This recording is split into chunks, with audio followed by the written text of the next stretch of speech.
Oh my God, dude. That was the best. That was the best pre-show bit I don't know where you come ever up done. with that. Epic. Oh my God. Wow. Epic. Nothing will ever match that. You should just end the Exactly. podcast forever after this episode. Dude, that Exactly. was- Yeah. The that live was- show heard it too.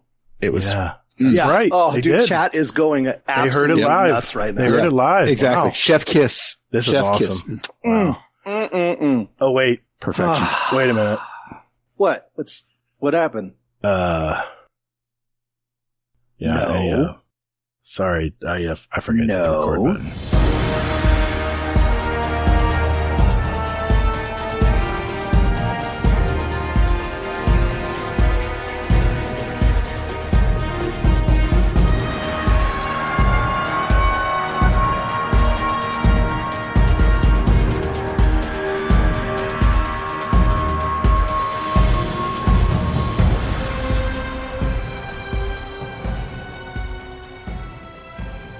Hey, what's up, everybody? Thanks for spending your time with us. Welcome to episode 214 of Guardian Downcast, the Destiny podcast. Hey, if you love to play the game Destiny 2, you've come to the right place. We're a couple of gamer dads that have played Destiny since that day one beta in 2014. We're just as passionate about it today as we were back then. We discuss key topics and news within the gaming community so you can be in the loop. And we not only seek the stories of Destiny content creators, but we're a podcast that gives a voice to the stories of our Destiny community members out there. And in this game, that is what it's all about. We're the show that asks, Season of the Witch, how we feeling? I'm your host, Todd, the Gator. And my co-host, Hazel, is here as well. How you been, man? Can you make these any cringier? What? That's a request. That I just think of the cringiest ones and just say, let's go with it. Hazel will hate that one. Yeah. Mission accomplished. I mean, you know me well. I thought for sure you were going to say, like, we're the show that asks, can you hear now after that loud ass intro music that we Oh, just played? sorry. So, My bad. yeah. And the answer is no, we can't. Oh, okay. But, I'm doing pretty good. I mean, this week has been absolutely like the longest week in history, I think. I mean, so much stuff has happened. I mean, our systems went down at work today. That's always a good thing when you work for a bank.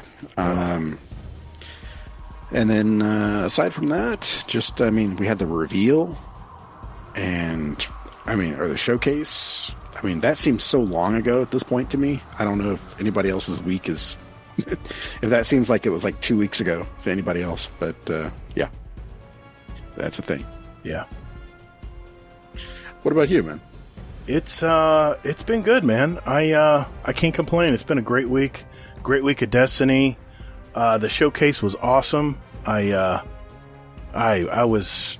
wasn't blown away, but we'll talk about it. But I was impressed. Destiny answered some questions for me, and of course, there's some that aren't answered. But average work week, the usual dying on the surface of the sun kind of stuff. But boy, do we have a treat tonight, Hazel. We have. We have one of our very first guests of the show.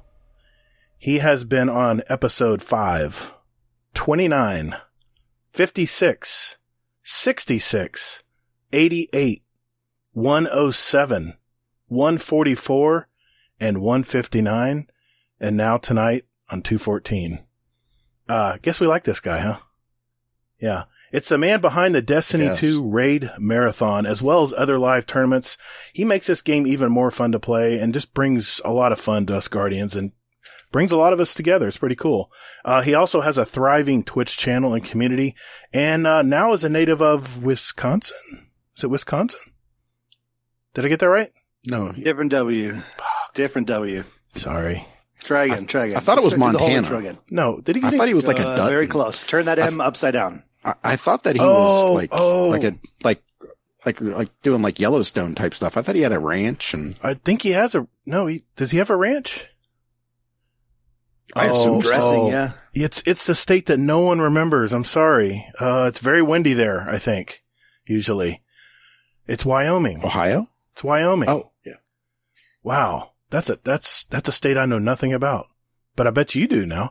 But anyway, he is our bud. It's Mr. ElmmerFuddGames. How you doing tonight, man? Hey, man. I did a lot better in geography class than you did. I know that for sure. Hazel it should have just cut me off and said, just dude, don't even. Because I'm terrible with states. Always. You were have been. doing so good, man. No, you were great. I thought you were up there near Nips, but I guess What's the state? Yeah. No. What's the state right above you? Quick. Georgia? Despair. You legit had a question mark at the end of that. Well, I mean, we share our borders with Alabama, Georgia. Yeah, Georgia and Alabama. That's it. He's looking at a map. There's a little hair of we got a little bit of the state line of Mississippi. Just a little. One of those states up there. It's on the tip. Yeah. It's on the tip of Florida. Yeah. Just a tip. Just that tip, baby. How you been, man? There's You a doing wart good? there too, I think, because it's Is Florida. there a wart? I didn't realize Yeah. I looked it up last night. I was like, wow, this man has been on our show quite a bit. That's insane. Well, if I remember How many times is that total? Well, that's 1, 2, 3, 4, 5, 6, 7, 8. Today's the 9th visit with us. You Ninth. did it. Did I do it? Damn. Almost the big 1-0. Almost double digits. That's Pretty cool. That's actually crazy. That's pretty cool. Yeah. That's super. You guys are some of my favorite people. That makes me really happy. I don't know if you remember this, Hazel, but Mr. ElmmerFudd here, he used to have a Destiny podcast called Just Some Guardians. And, Motherfucker, please. And yes, I remember this. You're the one that No, didn't. I'm just a transition. I can take a memory screenshot, here. by I'm the bringing way. back a memory here. Keep it going. And I remember, you were an established podcast back then, and we were just new little, I don't know what you would call us, but Just Some Guardians. And I think you were the very first podcast to invite us on to talk about our show. I didn't even realize I was wearing the JSG shirt. I didn't even see it either. I was going by my memory, which is not very good right now. Yeah, that's fantastic. But that is. But yeah, dude, we brought you on like the second I heard you had a show. I was like, we got to do this, dude. And now, like, what episode number is this again? 214. Yes. 2 what? Yes. 24. Yeah, we had you on. I think it was you just recorded episode 5. Yeah. So like, you were just on our show. That's insane. Yeah, it's crazy. It's crazy. Yeah. 214. I think we were on your show first, and then you came on episode 5. I think you had asked us to be on your show. I think episode 4. Anyway, but it's been a long time, dude. Been a long time. Yeah, makes sense. Where we are now. Jeez. And how the turntables turn. I don't record anymore. Hey, and you guys are prospering. Oh, you're not podcasting anymore? You've given it up for? I know you took a hiatus because you were moving. What? Come on, Hazel. Yeah. Come on. We just haven't really gotten back into it. Okay. Nice. But nice. thanks for letting me know you subscribe to our podcast. I still have it's still in my feed. It's still in my feed, sir. That I will tell you. Not for a hot minute. I'll tell you that right now. This is the most awkward intro we've ever had. Congratulations. Oh my God. Yes. No, I don't think that's true. I've heard heard some good ones. Oh my gosh. Hey, That's Fud, why I don't ask like him doing what the name of live. your This is podcast why I is now. hate doing live. Oh well. Well, You're doing so good. Don't even, hey, folks, request live as often as you can because he is a cutie patootie pants. Look at that my gator. Gosh. How did I come up with Wisconsin? Jeez Louise, man. Well, tonight we'll be giving our initial impressions of the new season of The Witch, which just kicked off this last Tuesday. We're also going to talk about the Bungie showcase that went live this week as well. And of course, Hazel will be going over the very first This Week at Bungie for Season of The Witch, and we'll be answering more of your questions for the show via our voicemail system. Yes. And if you would I'm like stopping you right now. Why? No. Why? Gator, stop. Stop the presses. Stop what? You said This Week at Bungie. It's not This Week at Bungie anymore. I'm in denial. We just talked about I'm in this. denial. I still call it the TWAB. TWAB. No. It's the TWID. Well, I'll go This Week in Destiny when I'm passing it on to Hazel. On my stuff. Oh, okay. So, I mean, I call it This Sorry, Week guys. at I Bungie. just want to make sure there's no misinformation heading out to you as the listener. You know, this is a very resputable podcast, and you know, you come here for good information. This is why we're sucker. Yeah, good luck. Yeah, we're not very accurate in information. I got a spinful theory if you want one. Anyway, God help us. Yeah, absolutely. No, we're good. Hey, if just by the way, if you guys do want to leave us a message, it's speakpipe.com/Guardian Downcast. You go there, you enter your gamer tag, press record. Hey, listen to it back if you like. If you hate it, re-record it. And once it sounds good to you, hit that send button. It'll go right to our email system. and it'll be just like you're talking to us on the show. So, yeah, let's see more of those guys. We appreciate it. We'll also be answering more of our Discord questions for the show. We're going to pick some music tonight for our GDC show playlist on Spotify and Apple Music. And of course, another Scumdass Corner. So with that in mind, let's roll.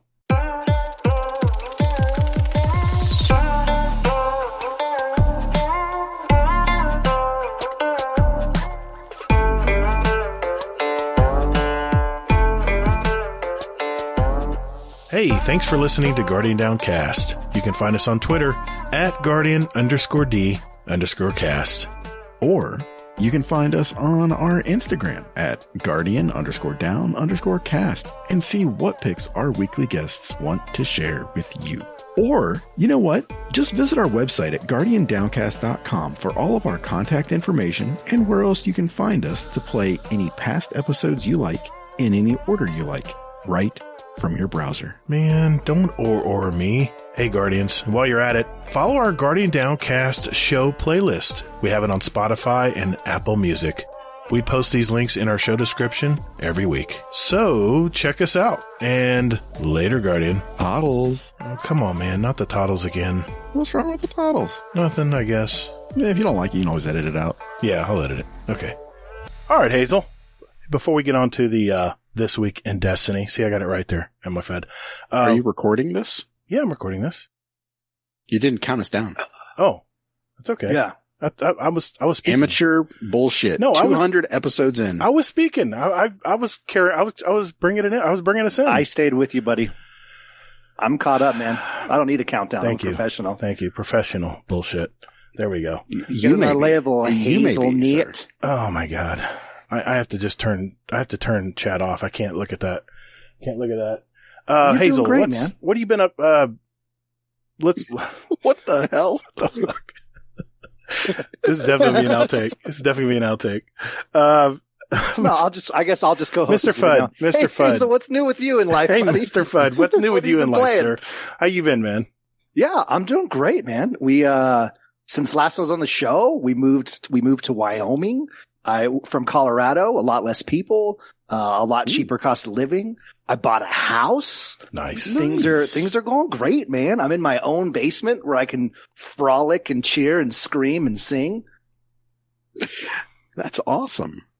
I got a question. Is it Wendy? Is it Wendy there all the time? I had a guy I used to game with a long time ago called Wyoming Cowboy, and he said it was like 40-mile-an-hour winds like all the time where he lived. Is it that way? Where do you know where he lived? It definitely depends. It's not so much here. Like, we're called the Windy City, but it's honestly like when it's windy, it is windy. Okay. There's no denying that. Okay. I'll be delivering mail and I'll like open a box, and if there's something inside it, it's just like, what? Just gone. And I'm like, oh my God. Sorry about that. But it's just tax returns. It's not a big deal. I've got a question. Yeah. I thought Chicago was the Windy City. That's what I thought. Well, you see, there's things that nationally are considered, as a title, and there's things that locally. And I'm just throwing out local lingo, because I've been here so long. I'm one of the guys. It's my fault. I brought it up. Sorry. Yeah, it's all good. Yeah. But yeah, no, when it's windy, it's hella windy. But it's like maybe once or twice a month, it's like super windy for a day. Otherwise, it's like the same weather I came from, but way less people. Nice. Good deal. Yeah, it's been awesome. We're getting new windows and siding on our house this week. So it's it's looking great. Oh man. Things are going fantastic, man. I gotta get windows. I'm just dreading that bill. Yeah. What do you play on Mac or something or what? I need windows for my house. I need a slider door. It's like $2,000 for a slider door. I'm like, you kidding me? It's a glass door with a roller on the bottom. Seriously. Yeah. So. Gator will get that joke in about an hour. It's okay. What, Windows and Mac? Okay. I got the Windows and Mac. I got it. I just went right up. I just went right past it. Well, you didn't laugh. All right. Sorry. I really put myself out there. I'm sorry, dude. I'm really sorry. I'm used to your humor, man. I'm so used to it now. I just roll with it. In the past, I'd probably go, that's valid. What did he just say? You. Yeah. In the past.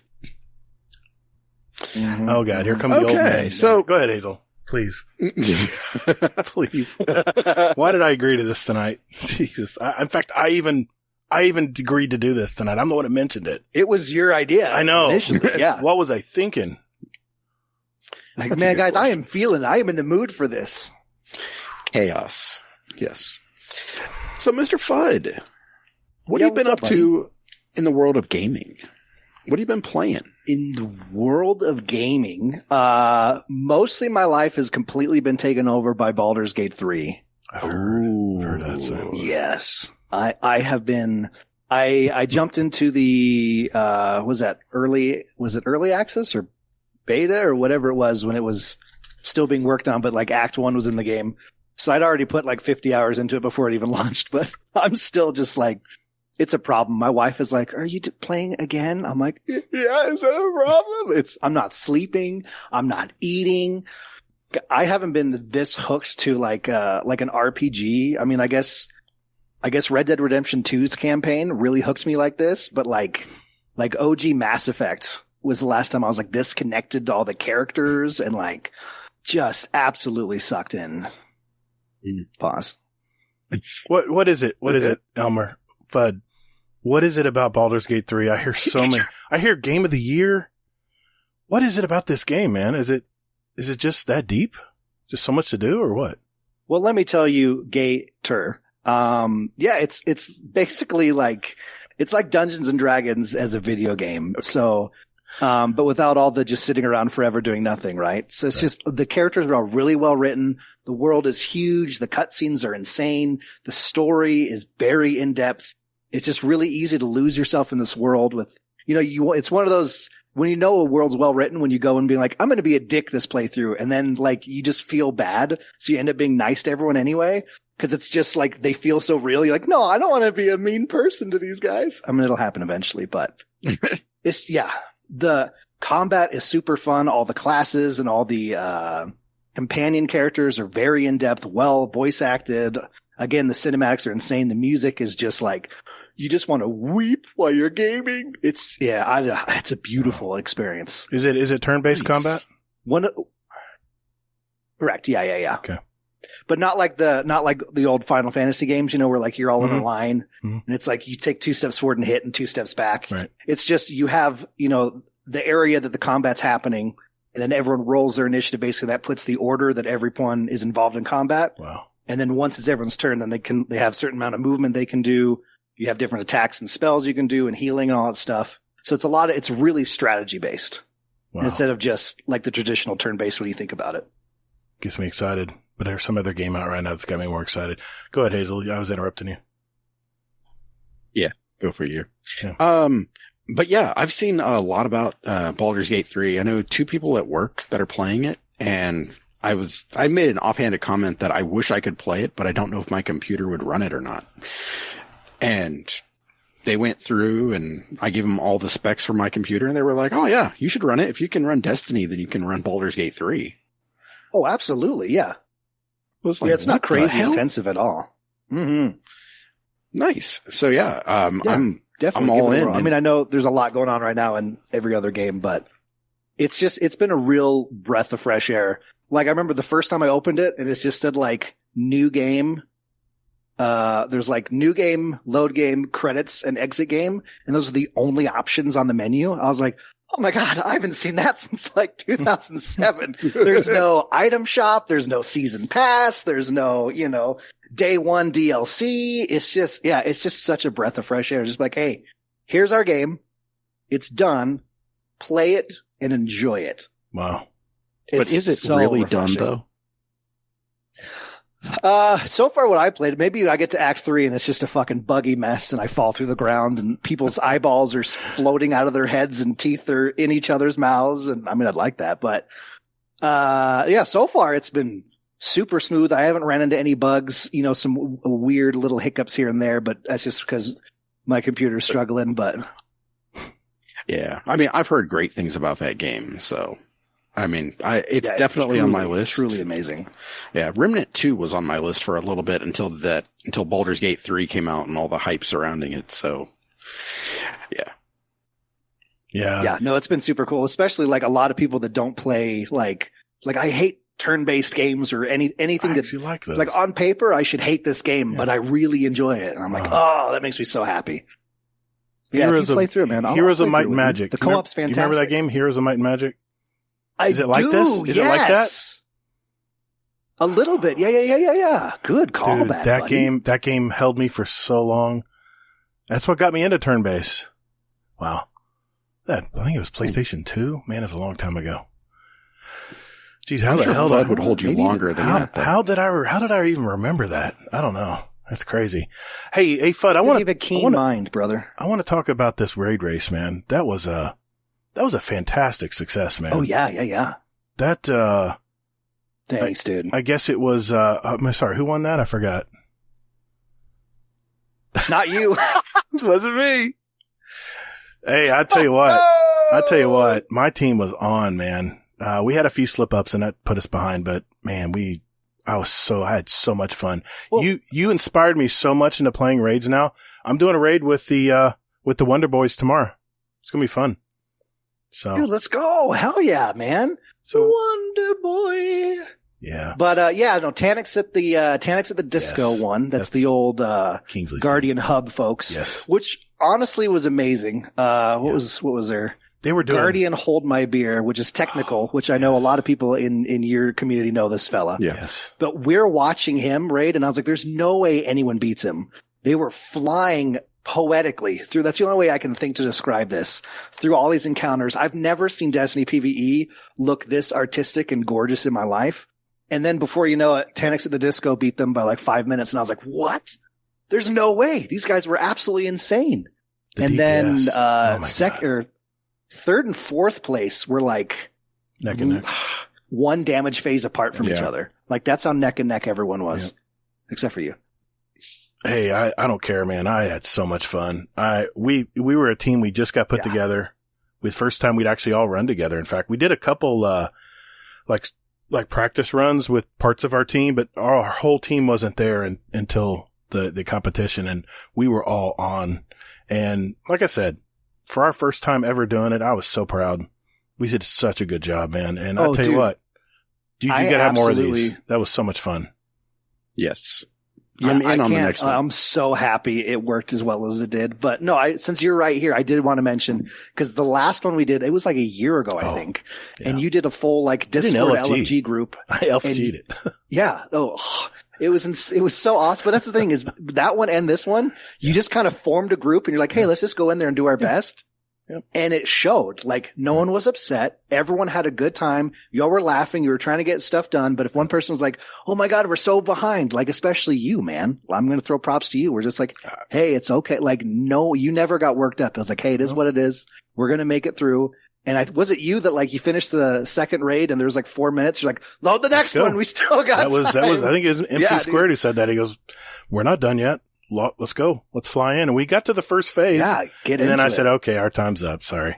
I didn't want to hold your stream up for another, hour and a half. So we just went in and called. I would have gladly sat there and watched that, man. It was so much fun. It's truly, dude, you have such a good, like, just outlook on everything. Nothing upsets you. And you guys knew what you were in for and just had a good time. It didn't used to be that way. It was really fun to watch. It didn't used to be that way, Fudd. I used to get so upset. If you play with me in Crucible, a little bit of old Gator still comes out now and then. Oh, I've done that. But I tell you who inspired me? This knucklehead. Because I ran a raid with him doing the Leviathan. Hazel is so calm, cool, and collected when it comes to sharpening raids. Okay. You just pointed at the camera and there's four of us here. Sorry, so I don't know what you're talking about. I don't even know which way. I don't know. Never mind. But when I ran my very first Leviathan Sherpa with Hazel, and he was just so calm, cool, collected, and just very calmly explaining everything. I'd be like, well, wait a minute, where are we at? We're lost. Hold on. What's going on? What do we need to do next? And I've just learned to just chill because it doesn't help. It doesn't help. I'm aware. I've been there. Yeah. I've been in a raid with We've gone at each other's necks doing a King's Fall one time. I was like, I can't be that close to him in a raid. I just can't. We just two different people. But you know what? I've learned a lot, with both man. of you is so fun. I've learned a lot. It's gotten so much. I've learned a lot. It shows, man. So yeah, but man, you got to have another one of these down the road because that was a lot of fun. Oh, absolutely. Yeah. I was so nervous, like the whole week leading up to it. I was like, oh my God, it's not going to work. Everyone's going to hate it. They're all going to laugh at me. You know, everything, you get those jitters before everything. Sure. And the whole time, people that weren't even competing, you know, the chat in everyone's streams, because we had everyone pulled up. So I was able to see everyone's chat was just loving it, eating up the moment, you know, everyone was going back and forth and sharing things. Listen, I do tournaments in Apex, Fortnite, Warzone, and this Destiny Marathon is the first time I've had everyone in each other's chats just like, you're doing great. I'm so proud of you. This is what our time was, you know, and it was so fun to watch. There's legitimately nothing like the Destiny community. Yeah. It was, our community all came together. It was awesome. I was just so proud. It was beautiful, man. Speaking of which, Hazel, we got some questions for Fudd. You want to start getting into those a little bit? Well, I got a couple. Let me take one more here. just because. No, go ahead. He's silent in here, but I have to throw out to Mr. Runga, Mr. RNG Gator, who's silently in the wings in here. Yeah. But he co-hosted with me and he was so fantastic. And what's great about him is he's in every community that exists for everything. The man is everywhere. Yep. So like he knew, like every team we'd go into, he's like, oh, I know, you know, so-and-so in this team or so-and-so, and I'm looking forward to how they'll do this and this and this. And oh, this part they have a really struggle with. And then he'd be excited when they finally pulled through and got it done. It was just, he brought so much, and I just love the man. I think you stepped away to get a drink and stuff, and he just carried it right on, like without stop. Oh my God. Yeah. Great. Absolute legend. You guys work together well. You guys got to keep doing that. I think you make a good team.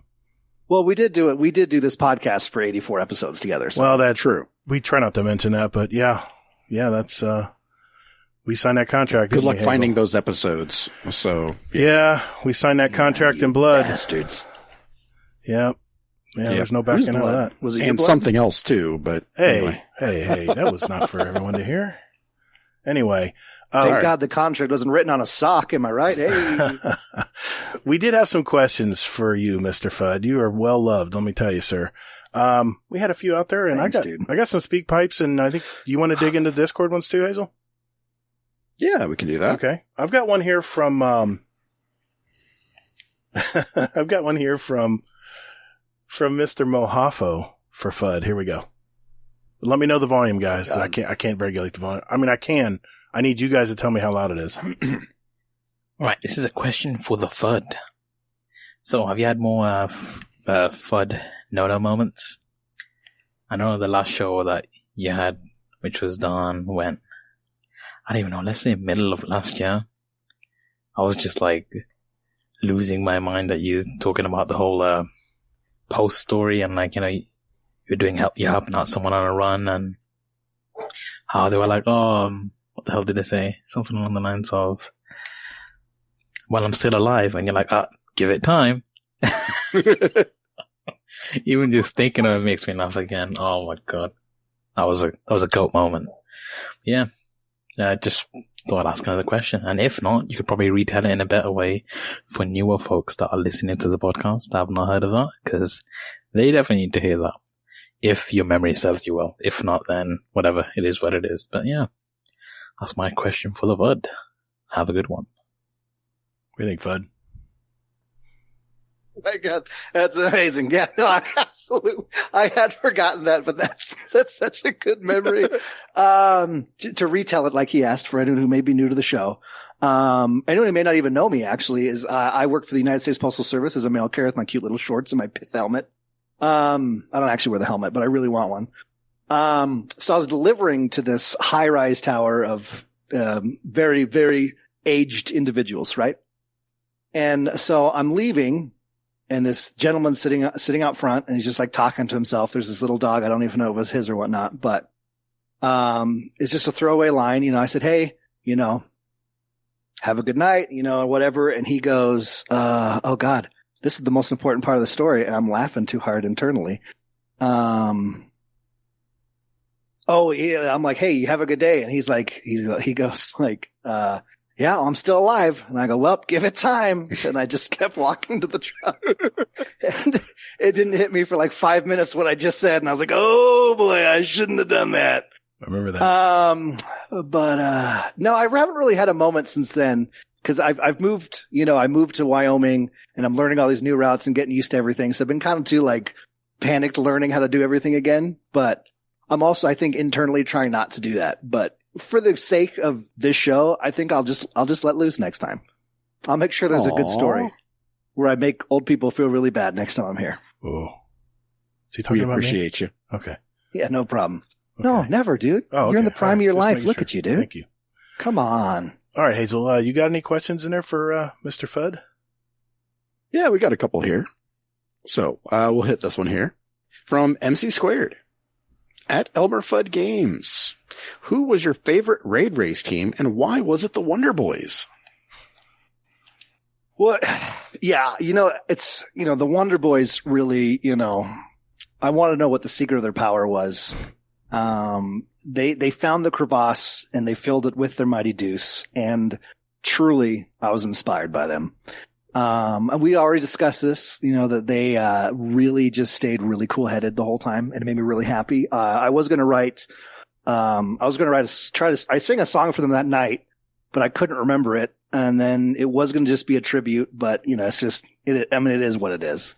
But to answer the question legitly though, like Guardian Hold My Beer, I talked about that again, Mr. Technical, just destroying PvE content in a way I've never experienced. There's clips in the tournament Discord. I'll send them over to you so maybe you can share them somewhere. But like legitly, watch this guy plow through some of these encounters, and you're just like, it shouldn't be that easy to do stuff. Just casually destroying everything that moves while floating flawlessly and calmly, and it was just beautiful. He inspired me as a warlock. Man, his movement was on point. I didn't think it was possible. I got my eager edge sword now. I'm practicing because, damn, he had it down. I mean, even his shots, everything. He was even punching stuff. I'm like, what the hell is going on here? He was running double speed the one I was doing.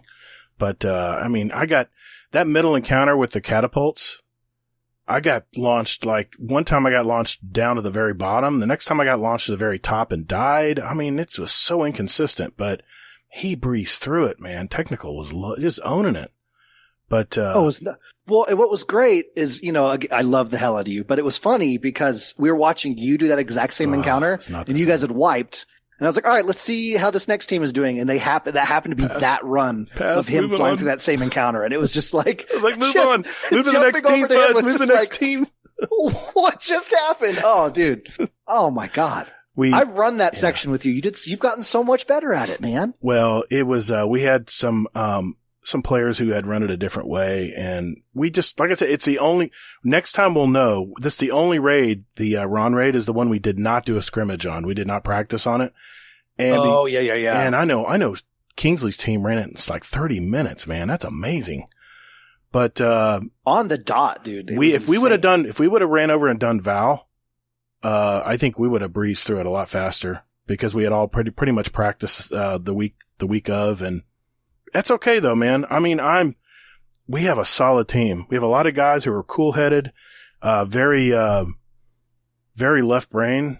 They're not they're very, very, what's the word? Very organized in their thoughts and stuff. And that's the energy I like, man. So. And precise. Yeah. Yes. Well, everyone on your guys' everyone was uplifting to each other. Yep. Everyone had really good call outs. Honestly, it was just most of it was just like a weird, jumping and hitting something weird. It was just like the game itself hated you. I don't know what it was, but it was just, you guys were flowing great. You got along wonderful. Yeah. It was legit, man. And of course we have Bell. You did great. You're so handsome. Bell's always livens things up. So he's an opposite end of the spectrum for me, but, it's a good thing. It's a good thing. I have another, Squared just left that. I have one from Squared here. It's a one question for Fudd. I don't know what this is about. We'll see. Hey, howdy, folks. This is MC Squared, and I have a question for Mr. Fudd. This is a two-part question. Mr. Fudd, what do you think about haters in the Raid Race stream chat that aren't brave enough to participate themselves, but are happy to talk crap about the contestants? Part 2. What would you think if that aforementioned hater's name was Hazelnut? I'm excited to hear your answer, Mr. Fudd. Thanks, fellas. Thanks, Squared. What do you think, Fudd? Yeah, Squirt, thank you very much for that question. I really appreciate that. First of all, you have a very pleasant voice, and I cherish every memory of hearing it. Listen, haters in the chat discussing other members of the race itself. Honestly, nothing brings me more joy. There's something that brings to the ambiance. There's just, like I was saying, everyone was in each other's chat talking. It was too much positivity. As some would say, toxic positivity. And, sometimes you just need someone to come in, throw that Hail Mary, and really balance the force of the stream out. And, the fact that it was Hazel made it even better because the man knows what he's talking about, brought some really valid points. And I think if he'd been in there, it would have been a completely different scenario. And I'm really proud of him for really just saying what he felt. What the hell did I say? You mentioned in the chat that, Kingsley's team would have already run another raid by the time we finished all three of ours. Something like that. Yeah. And I was like, great. Thanks, Hazel. It's pretty good. Way to dampen the mood, buddy. But in all honesty, I'm not, just to defend Hazel here a little bit, because I kind of blindsided him with this. He had birthdays. His wife and his daughter both had birthdays, and we thought about putting another team together for GDC, and he just wasn't able to do it. So, but yeah, they celebrate for a month. So yeah, now that the month is over, I mean, I'm free for, an 11 months. There you go. Sick. Yeah. I'll make sure to, before I announce the next one, I'll make sure that it works with your schedule. There we go. Yeah. Just the whole month of August is a no. Yeah. Okay. Got it. I'll remember that in the future. Writing that on my calendar now. What else we got? We got anything else on Discord for Mr. Fudd there, Hazel?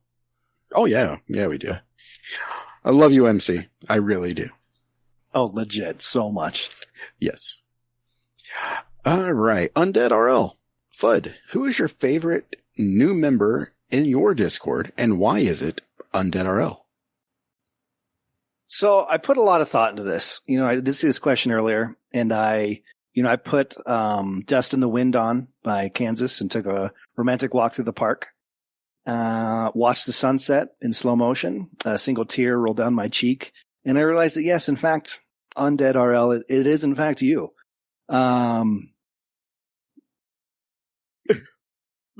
Just what you brought to the Discord is unmatched. And the love you have in your heart every time you say good morning, it just really hits me where I live. Sorry, I lost myself there for a second. But legit, though, I love having you in the Discord. You are, insanely active, and, it's nice to... just have more people to chat with, and you're always there to say good morning, and anything that's going on with anybody, you're there to learn about, even if it's not a game you're playing. I appreciate you, and I see you. I'd like to see you. Aww. Look at that. Yeah. You don't want to see me? What's up with that? You want to see him instead? Moving on. Okay. All right, sorry. Question from... if next time I'm on the show, you need to write that in the form of a question and put it in your Discord Gator, and then I'll be glad to answer it. Thank you. Moving on.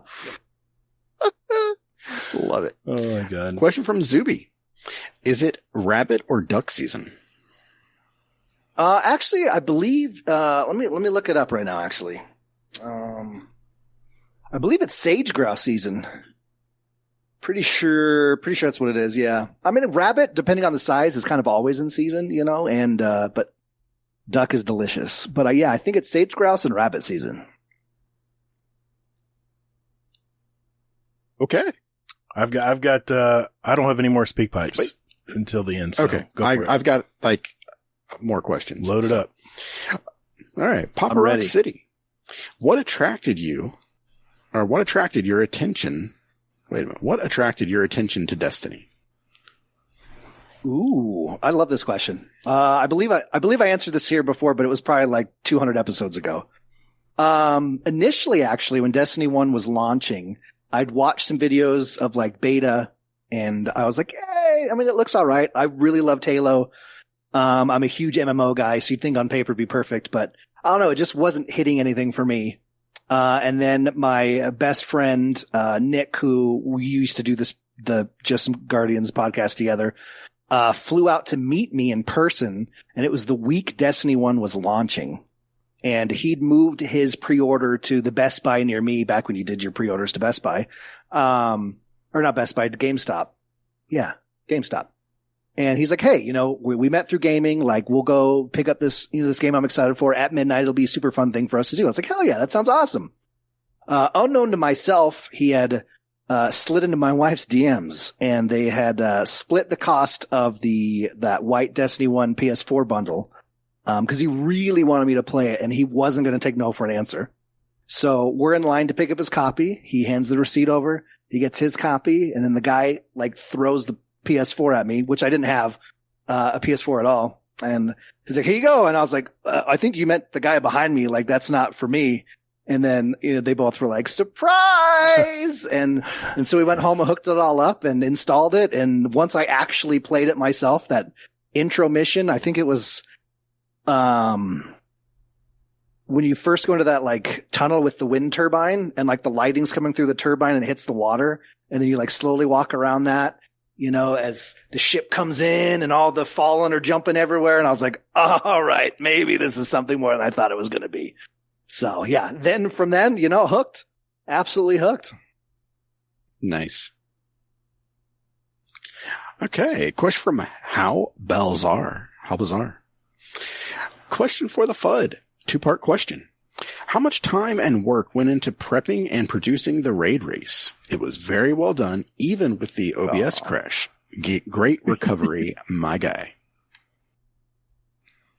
And then part 2 is how high above the mucky muck are you really? Well, I'll answer part 2 first. Above the mucky muck, on a scale of 0 to castle made of clouds, I would say castle made of clouds. Yeah, I think I'm that high above the mucky muck. But the first part, it took. Well, there's what it probably could have taken, and then there's my nerves constantly redoing things. But yeah, I probably spent a good 15, 20 hours on everything. Between putting the poster that I'm really proud of out there, and, setting everything up in the Discord, and just, answering questions, and then setting up everything in OBS and day of. And then, yeah, the aforementioned issue is, the first raid marathon. We only had 3 teams. And so I thought it'd be cool to put everyone on the screen at the same time, so you could see everyone's point of view, what raid they were doing and everything. It was super fun. So I was like, hey, I think I can pull that off without having to have 7 monitors to watch everyone's stream. And so I'd figured out a way to do that. But in the process, I almost set my computer on fire. So we went live, and I was like, sweet, this is awesome. I think it's going to work. I switched the scenes to that. Everything chugged almost to a halt. Smoke rose from Isengard. I was panicked. And so luckily I had the backup to switch over so we could just watch one team at a time and go through, which in the end worked out really good because you could see everything a lot clearer. But yeah, it took a hot minute, and I'm really glad we had the backup set up because it turned out amazing. And again, I can't even begin to describe how happy I am that it just worked. It was such a fun night. Aww. That's awesome. Stormcrow, I love you. Okay. Let's go with maybe 1 or 2 more, and then we'll hit more during questions. Sounds good. So, yeah. All right. So, Raffi, Hunter Vanguard. Question for the FUDGames Elmer. Oh. Yes. I don't know if that's actually to you or not, but we'll go with it. When's the next raid race? Can it be when I'm not on vacation? And then his second question is for the Elmer's glue guy. You heard of Goop Troop? ? We've been a little slow lately, but thoughts?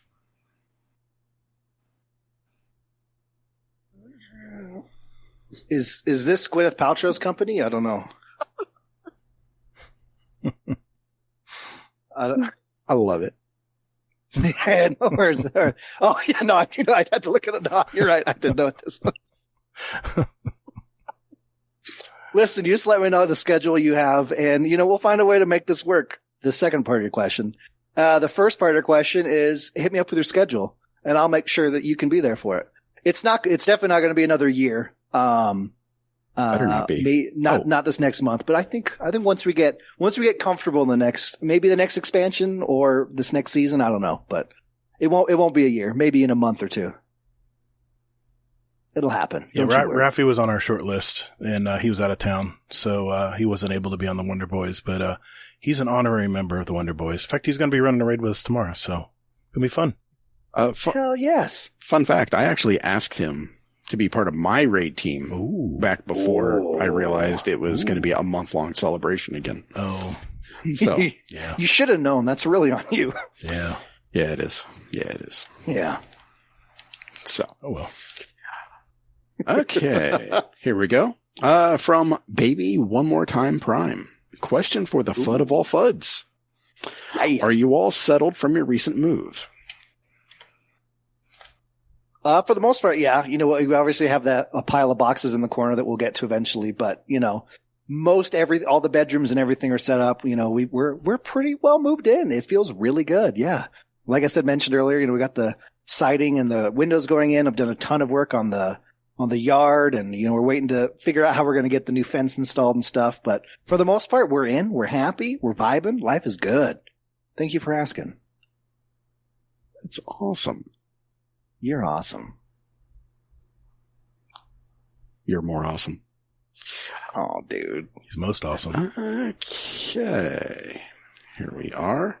Sorry, somebody messaged me, and they asked me to send something. So, Phil, I love you, man. Okay. Average wants it that way. Question for... You froze. Oh, no. FUD. His lips are pursed in the F, though, which made it really good. Question for... I know there's spit all over that monitor. Is he back? Hello? You seized up for a second. Hi, Hazel. Yeah, I got kicked from Destiny, so that's what I get for doing stuff. I'm sure Gator had nothing to do with that whatsoever. My hands are right here, of course man. not. My hands are right here. Uh-huh. DDoS attack. I'm on to your tricks. I wouldn't even know how to do a DDoS. What the hell? That's true. Yeah. Average wants it that way. Asks, when's the next musical number for GDC? Ooh, right now. Button press. No, I'm just kidding. Could you imagine though? I will for sure. What do you want? Do you want a new intro for when we jump to music? Or for Spotify. You tell me what you want, and I will. I will 100% make it happen. Yeah, it'll replace. We'll replace it on your. I mean, we always have your old one. Oh, the current one. But we'll put a new one in for the Spotify playlist every week. If you want to do that. Okay. Yeah, I will. Absolutely, I will get work on that this Sunday. I will begin work. That'd be awesome. The goal, I call it now, the goal by next podcast recording is to have a new song for you. Wow, okay. I'll play it. I'm saying it now. That's how passionate I am about this project. Wow. He'll do it the day before, but still, it doesn't count. Yeah. But it'll be done. So. Yeah. Did I get it in time? Sorry, Fudd. We recorded 3 months ago. Damn it. Oh, God. All right, then. What have I done? That means it's time for this week at Bungie and Destiny.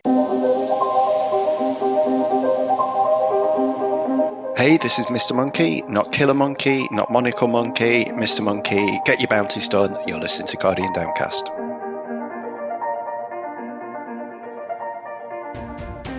All right. First week of Season of the Witch. Hazel, what's going on this week at Destiny, man? Just a couple things to take note of here. The first thing they want to do is they want to mention Guardians from Maui. So you can go ahead and donate some money, get a pin, or an emblem, a shirt, that kind of thing. Here's something interesting for everybody here. So calling all creators. So yes, if you are a Destiny content creator, Bungie wants to work with you, and you can go ahead and fill out a form, submit your information, that kind of thing.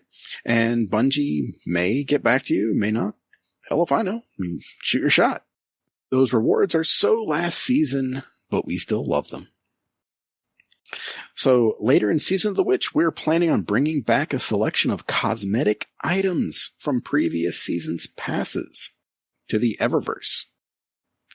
Bungie giveth and they taketh away. Your money, that is. For players who missed out on acquiring them, we'll be starting with a handful of items from Season of the Worthy. The nostalgic throwback, which we're calling seasonal flashbacks, will only be available during weeks 4, 5, and 6. In the future, other seasonal items may return. So if there are any coveted items you'd like to see again, shout them out at the at Destiny 2 Team account as feedback. And then more on future offerings at a later date. And then the rewards, they're bringing back cosmetic items to Eververse from the Season Pass. Featured quests, like MySpace's Top 8 without the existential dread. I miss MySpace. What's MySpace? It's still there. Before your time, Gator. Oh, okay. Yeah. It's like Facebook, only sure cooler. Are you sure about that? No. Before his time on the internet. There you go. I think it's just a music site now. I think literally that's all it Music? is. Okay. I miss those playlists. Those are good days. You know, someone's page, it take 20 minutes to download, and then they had a shitty song playing, and you're like, fuck this guy. Yeah. Yeah. Okay, so featured quests. So it's something new that Bungie added, so that way you can focus on the important shit right away.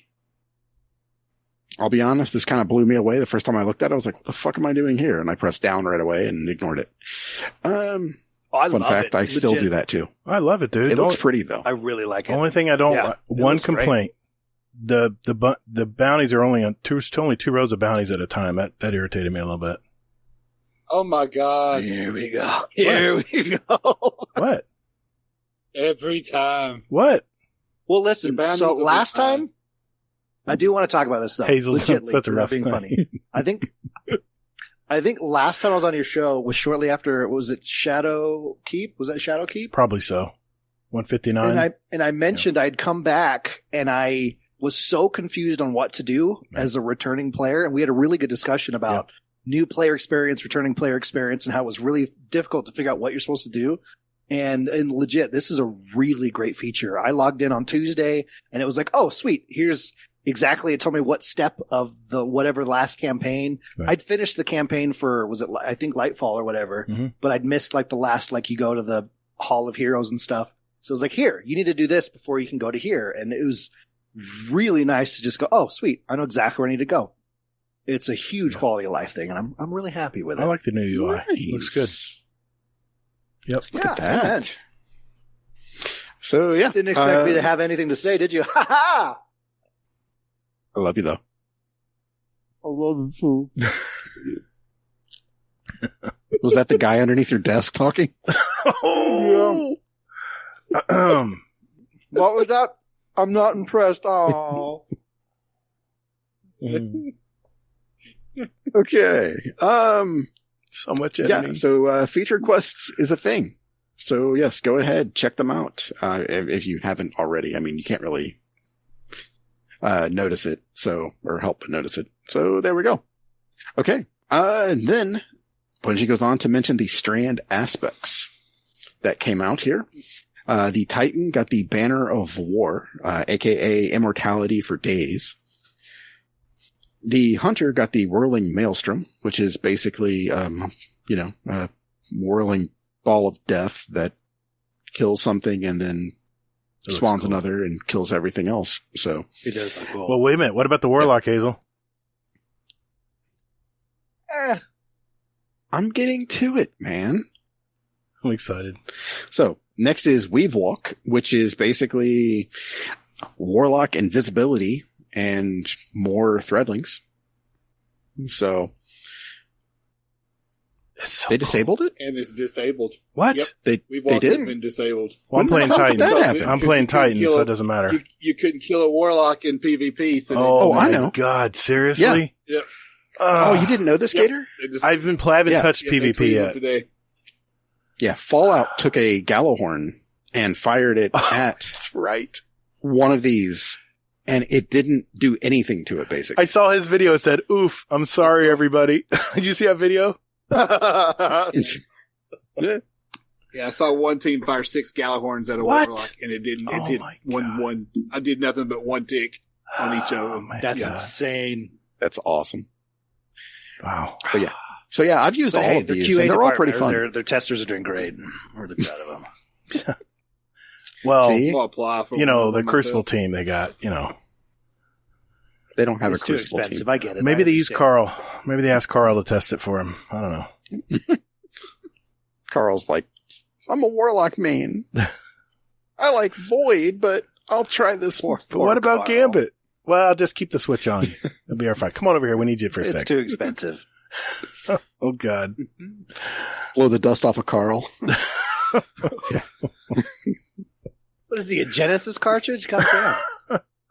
Oh, God. That's what Gambit is. It's more of an NES.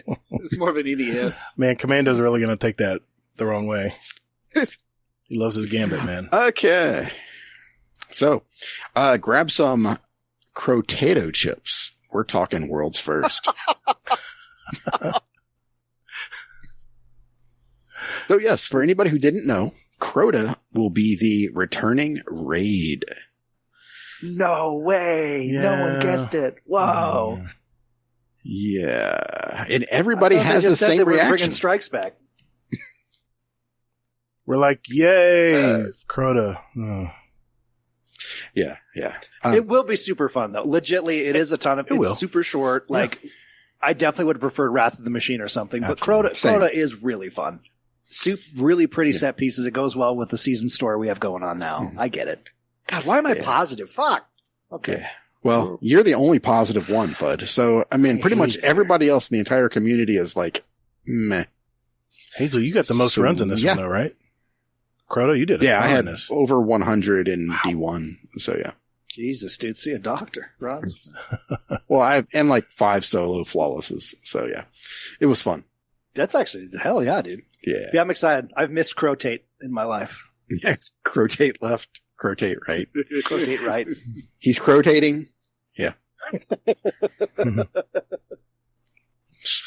The good old days. So, yes. Amen. So contest mode will be for 48 hours. You will need to be at 1790 power to be at the cap for all encounters. Okay. So I just want to throw this out here is that for anybody who's interested in trying their hand at this, I love you all, but this is not going to be like Ron. No. Joe Blackburn said that he fucking cranked the difficulty on this to basically something really, really difficult. And yes, Raffi, I will be your dad and teach you how to do Crota. Yeah, I think. Well, you remember when King's Fall came back, everyone was like, "Oh, sweet, I've done that a million times. This will be easy." Right. And people still really struggled with it. You know. Yeah. Well, he said that if I remember what he was talking about, I was watching the showcase after the fact, and he said that they're turning the dial up. But you're actually going to be able to do more damage on day one on contest mode, and they're not changing the damage coming back, but they're making it much more aggressive coming at you. So all I can think about are those damn lamps, man. That's all I think about. I struggled at those lamps trying to get the hell out of there. I was always the last one. Everyone would leave me behind, and all of a sudden I got slowed, then I died. Hey, don't worry. If we run it together, I'll be the last one. I'll bring my Titan in. I'll move faster this time. I'm there for you. Let's go, Titan Bros. Yeah, I would go one squared. I lost a bet, so I'm playing Titan this season. He has to play Titan. I tell you Sounds what, like though, you won to me. that reminds me, Hazel. I know we got some stuff to talk about still, but what did you get done this week in Destiny? Did you run everything, all this we stuff? Didn't talk about that. Oh, hell yeah. I ran the stuff. I hit Guardian rank 7 already. Oh, let's go. 7? Really? So, I think 7 or 6, whatever the one is. So basically, nice. I went one up. Nice. Yeah. So, so I went up there, and then, I hit that last night at like 2 a.m. I was like, yeah. So, I spent the second night. Oh shit! The second night, Wednesday night, I couldn't even play. I spent 2 hours in Dim putting together 3 builds for my Titan because he had been so neglected. I have an arc, a void, and a solar build. Oh, I love punching now. Fudd, I get it, man. Dude, I'm sorry. Build. How much did that cost you? Brother. It cost me 2 hours of my time. It was amazing though. I've got a solar build where all I do is throw hammers and I don't even have to use my guns. Yes. Just hit them with a hammer and stand in the sunspot. Monte Carlo and a Titan. Oh, and then they have a catalyst. That's all you need. They have a Monte Carlo catalyst, Fudd. I know. And you know what happened to me this week? What? I've been talking to my friend Cheesy with 5 E's for years about the Monte Carlo. He got it to drop off that quest for my Cora. Right. Guess what? He got our first strike together. The goddamn catalyst. Guess what I don't have after using it and only it for years? I don't have the catalyst. I don't either. I haven't gotten it yet either. I was so mad at him. Dude, you can stab the sword into people. It's so cool. Yeah. I know. All I do is punch things. I'll use the Monte Carlo so I can punch things faster. And I can stab people with it. I've got, and I still got to make a stasis and a strand build. I haven't unlocked all my strand fragments yet, so I got to do that first. A lot of work to do. But, I did that. What else I do? I did, I played the story of week 1, got caught up on that. I did the Savathun Spire, the Altar of Summoning. I gathered my initial cards. I still think I got one more card to get for my 5 for the first week. And, I played a Nightfall this week. I know you've been proud of me. And, with a Titan, that is a lot of fun. But I haven't touched Crucible yet. I haven't tried the new Crucible yet. I tried to do it today, but I just ran out of time. But, anything else you guys have been doing this week or on the subject? Okay. Hey, since you got a solar build with your Titan, try Sunshot. With the buff to hand cannon, Sunshot is that's so right. Fun. I've heard about that. Yeah, and Thorn too. And I've heard you use Thorn on my Void build. Blows up everywhere. Yeah, you know what I just love about Titan? The movement is so freaking smooth, man. It's so good. I can bounce around everywhere. Brother, you could have said, "You know what I love about Titan?" and it would have been a never-ending list. I'm impressed. I missed it. Now I just got to get its light up and its power up, and I'll be good to go. But we'll build together, buddy. Hell yeah, man! I can't wait. It's gonna be fun. Anything else? Hit me up when you're playing. I will. I'll do it, man. Definitely. Anything else on your end, Hazel? Sorry, I know I kind of hijacked this part. I know we didn't talk about it at the beginning. Shocker. No, we didn't talk about it at the beginning. I want to make sure we brought it up. Mm-hmm. Yeah. Shocker. So yeah, I mean, pretty much I've done Crucible, and it's kind of chaotic. Sweet summer child. Everybody is running around. I mean, the matchmaking is all kinds of fucked. I'm just going to throw that out there. Really? Yeah, all kinds of fucked. Did you play the new game mode? I played Relic. That's it. Yeah. I played Relic. It was good. We won. It was like 150 to 40 something. Mm-hmm. Again, the matchmaking was fucked. I heard they went from skill-based to connection-based. What is it was Relic, so messed real up. quick? Yeah. How'd it go? How'd Relic go? What's it about? It was okay. Basically, there's like these kiosks that are nodes that you can run to and grab a designated. It's not, you don't get the same thing at each one kind of thing. It moves, but you can pick up an artifact and then you can use it until it runs out, and then it becomes a gun game after that. So pretty much they all run out around the same time depending on how much you use it.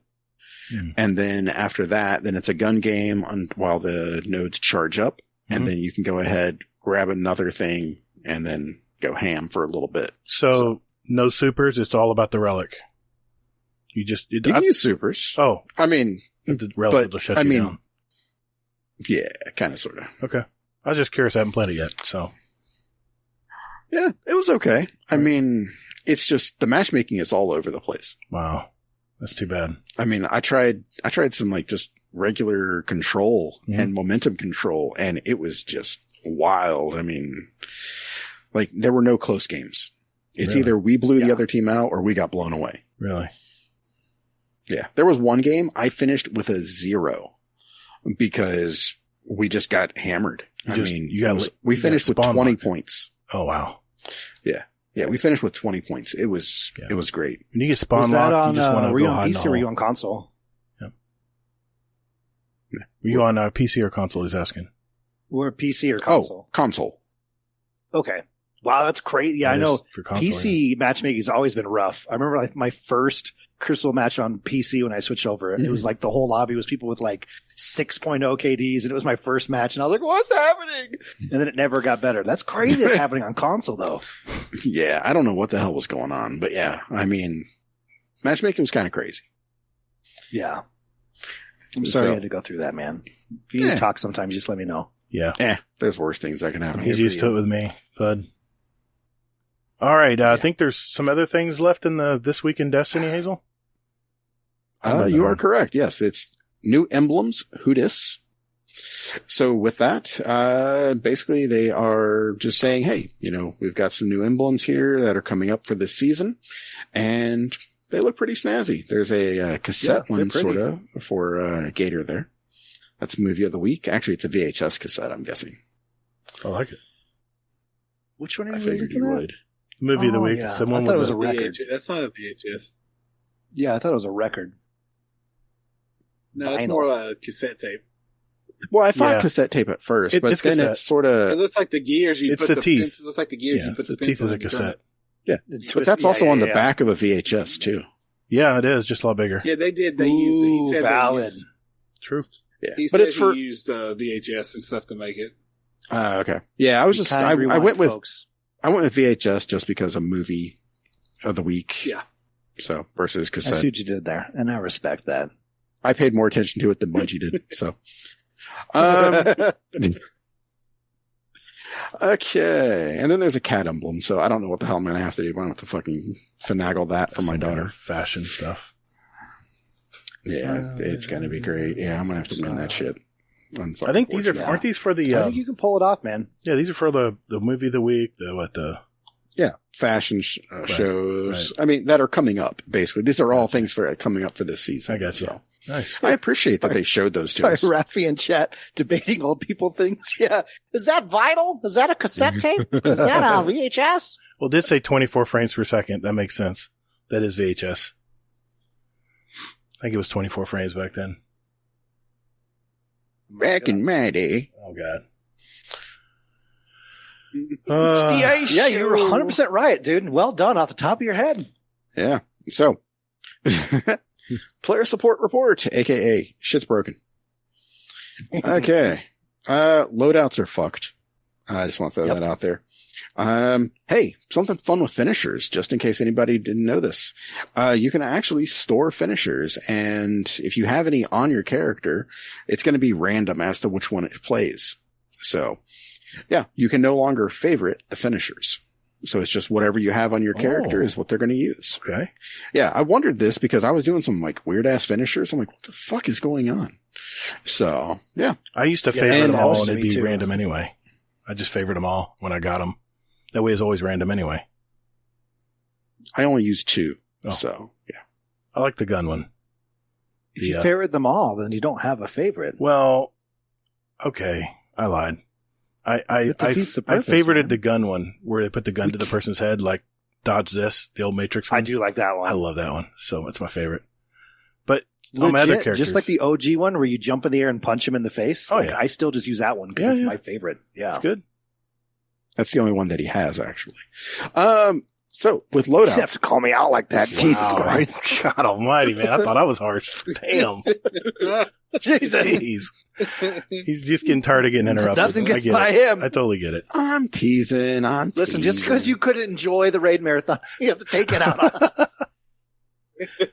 Oh, damn.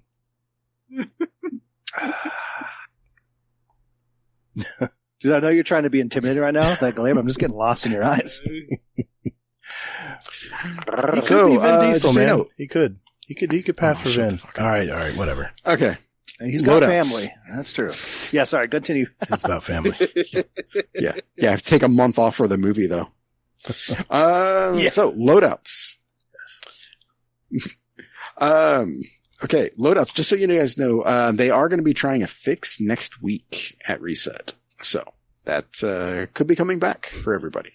Except for Gator, because he's old and doesn't use it. So I used him. There we go. Okay. Other than that, lots of other shit's broken. There it is. If you experience any of it, sorry. Movies, art, and hey, a quick note here. The Destiny 2 anime story was badass. Okay. Good So, except for Gator, because he doesn't watch anime. I'll read it. If you watch anime, I am opening you'll read right it. I mean, What the fuck are you I'll talking watch the about? video. I'll read it. I thought it was a flip book. Guys, he watches Go ahead, YouTube you with read. subtitles on. Why are you calling out? Why are you calling me out like that, Fudd? Subtitles. What the hell, man? The subtitles I had help. your back, man. All right. Okay. You were backpedaling, and I gave you an out, Thank and you. then you got defensive, and now I my know. out is I broken. misjudged it. I'm My never bad. helping you out again. My bad. It's all right, man. I was just there for you, and then you jumped on me. It's not a big deal. I wish you jumped on me. It's not whatever. It's all right. Go for it. No biggie. He wants you to jump on him with the guy underneath his desk. So there you go. There we Sounds go. like a party. Amen. All right. Co-pilot. When in man. Paris. I get it. And an I should go from Hippie. All right, Hazel. All right. Thank you, sir. We appreciate Here's it. a smooth cutaway. Okay, Fudd, you're gonna make my editing so much fun. Let me tell you. All right, thanks, Hazel. I just made it better. Okay, thanks, Hazel. We'll be right back. I think I see Gator Thanks, actually Hazel. going more bald We'll during be this right episode. back. I'm losing hair as we speak.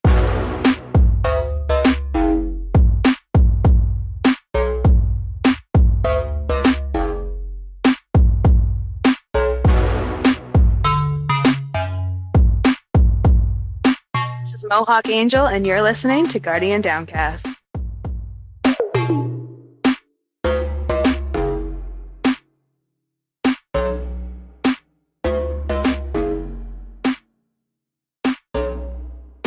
All right, Hazel. We had a showcase, I think, this week, talking about the future of Destiny and Final Shape. I'll try to hold my excitement, but what went on during the showcase? You want to fill us in? Yeah, for sure. So, they mainly said that, for the showcase, they were only talking about the Final Shape campaign. And even then, they were pretty guarded about it all. They said that pretty much it's going to be very linear. So that basically you go ahead, you start at one point, and then at the end of it, that's the end of the campaign. And So like a fusion rifle then?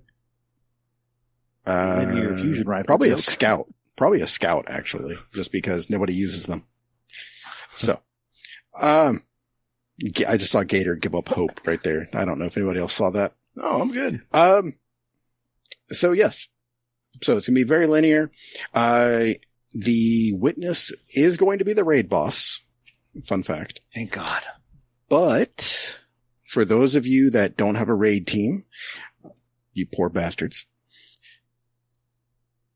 Yeah, I said it. You can still So go toxic. ahead. I am. You can still go ahead, and when you play the campaign, it still gives you an ending there. And I kind of think that what they're going to do is the same thing they did with Destiny the 1? Dreaming City. Oh, okay. So that basically, like, as soon as the first raid team, thank you. Oh, thank you. yeah. They did a cutscene right after, so that way everybody could see what they saw and that kind of thing. So I love, legitly, that was one of the coolest things. So yeah, if they're doing that again, I'll be so happy. I loved that. There you go, Hazel. Mamba wants a raid. There's one. I got him. Okay. You know, we'll still finish ahead of your I need team. a raid team too. Go ahead, people, hit me up. Let's do this. Wonder Boys, do you hear that?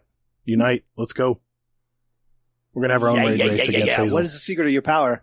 Yeah, they're going to be can't going tell you. backwards, and we'll be We going don't- forwards. So we yeah, don't talk there we about Wonder Boys.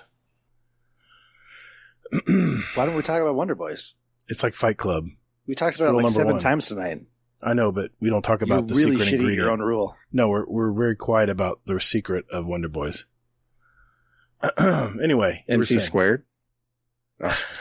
Oh. Okay. So, Oh, yes. no. So, the Final Shape, is going to have a new location with it called the Pale Heart. Ooh. So, one of the cool things that they said in this is that it is actually going to, kind of progress from a like a nice peaceful world to a more deranged place kind of thing. So pretty much what they said is as the time has gone by. Definitely true. Sorry. So yes, again like that. Basically that the witness is inside the Traveler. Oh, by the way, that's the other thing. We're inside the Traveler, FYI. So not just inside Destiny, the stripper, we're inside the Traveler. So, ayo, yeah, traveling strippers. Let's go. That sounds about right, actually. I think so. Also, this image, I just want to throw this out real quick with the heart of the Traveler. It reminds me a lot of like the Black Garden from the end of D1? Mm-hmm. Well, it's funny they call it the Pale Heart. Yeah. And then there's... Exactly. Well, think about Connection. it. Think about it. Think about it. The Vex with the black. Oh, God, help us. Well, the Vex we're trying to simulate, right? Hear 'em out. With the Black Heart? Or with the Black Heart in Destiny 1? If you're going to simulate something, it has to already exist, well, right? That's true. Yes. So maybe they were trying to simulate what we're about to see here, the Pale Heart. When you said, well, when Hazel said linear, and I read that linear, I was like, this is going to be just like Destiny 1. Mission to mission to mission to mission until you're to the end. It's going to be good. That's every campaign, though, Gator, technically. Well, technically. Well, minus that one part where the level cap, well, I guess there's no level cap now, but there used to be that where suddenly there's like, you need to be 5 more level caps. You need to go, that part. Kill a bunch of random things. Forever 29. Before you go to the next mission. Yeah. Really great. I really appreciated that. It was really kept you immersed in the fucking story. That's good. Sorry, Hazel, continue. I'm trying to... I zone out whenever somebody mentions Destiny 1. Because it's like, Sorry. Oh, yeah. What are your thoughts about it, like Destiny pre-alpha? What do you think of that? Not as good as the beta for Destiny 2. So, I don't know. Yeah. Me and Runga have a podcast about Destiny pre-alpha. It's pretty great. Huh. I'll have to check that out. I'm glad to hear you guys are recording. You can find it literally nowhere. Yeah. Not even the dark. It's not on pod catchers. It's actually on pod droppers. But anyway, moving on quickly. So, Bungie is also going to be giving us some new supers and new aspects. Ooh. So, Warlocks will be getting Radiant back. They will not have self-res, though. Yeah, exactly. They will have a new aspect that gives them a little flying solar butterfly that's going to go around and blow shit up. Titans are going to have Twilight Arsenal, which is basically a ranged one-off void super that will basically spawn an axe. They throw the axe, it blows up, and then they they get 3 axes they throw. And then people in the fire team can go and grab the axes and go ham with those too. So you can have, pretty good stuff there. Sounds like fire hammers with extra steps. Lame.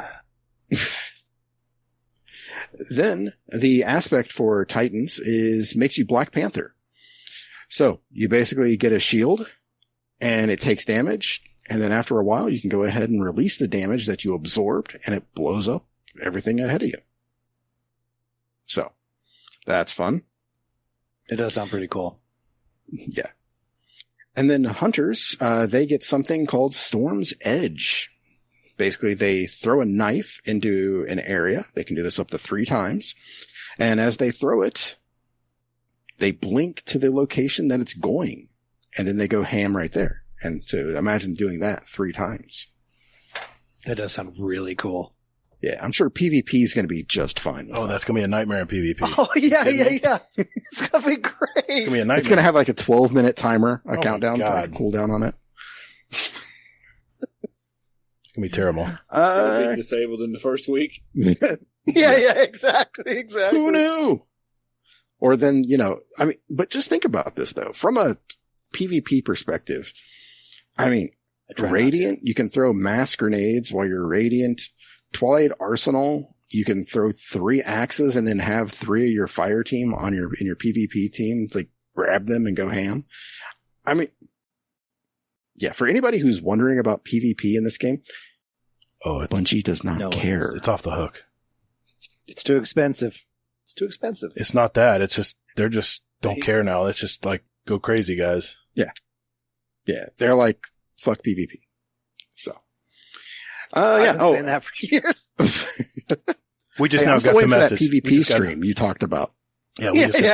The rest of the community finally caught up to me. We finally caught up. Yeah. And then the arc aspect for hunters allows them to consume their class ability while airborne to propel themselves into the air and jolt enemies and damage the enemies below them. And why not amplify themselves too? So, yeah. Yeah, we're going to see some really cool montages with that. I'm pretty excited. People who can really maximize that movement is going to be really cool to watch. Awful to play against. Really cool to watch. Yeah. I'm picturing that in PvP, that one guy gets a clip of like a team wipe with it. Oh, yeah. Just teleporting and just as people are turning around, they're somewhere else all of a sudden. Yeah, it's going to be really cool. Exactly. We're also getting a new enemy type, the Subjugator. So there's going to be two of these. One of them is going to throw out stasis, and the other is going to throw out strand. So they'll suspend you. Oh, they literally like Rogue, yeah. Great. Yeah, exactly. Huh. Okay. Then I have been enjoying these newer, like really big enemy archetypes that are just like, oh my god, there's one here, you know? Yeah, for sure. It took a while, but I'm glad they're finally really leaning into that. Mm-hmm. I like that, Nips. In Soviet Russia, enemy suspends you. Enemy suspends you. Yeah. Okay. So, renewed arsenal. So, Bungie is releasing a new, it's part of the pre-order bonus, but you get a fusion rifle that actually basically takes the element of whatever you're using. So you can go ahead, if you're running strand, it becomes a strand weapon. If you're running stasis, it becomes stasis. Also, that's cool. Yeah. I've used it. It's fun. So you can have basically three of them in, 1 inch slot kind of thing. But more importantly is this thing actually can absorb your grenade.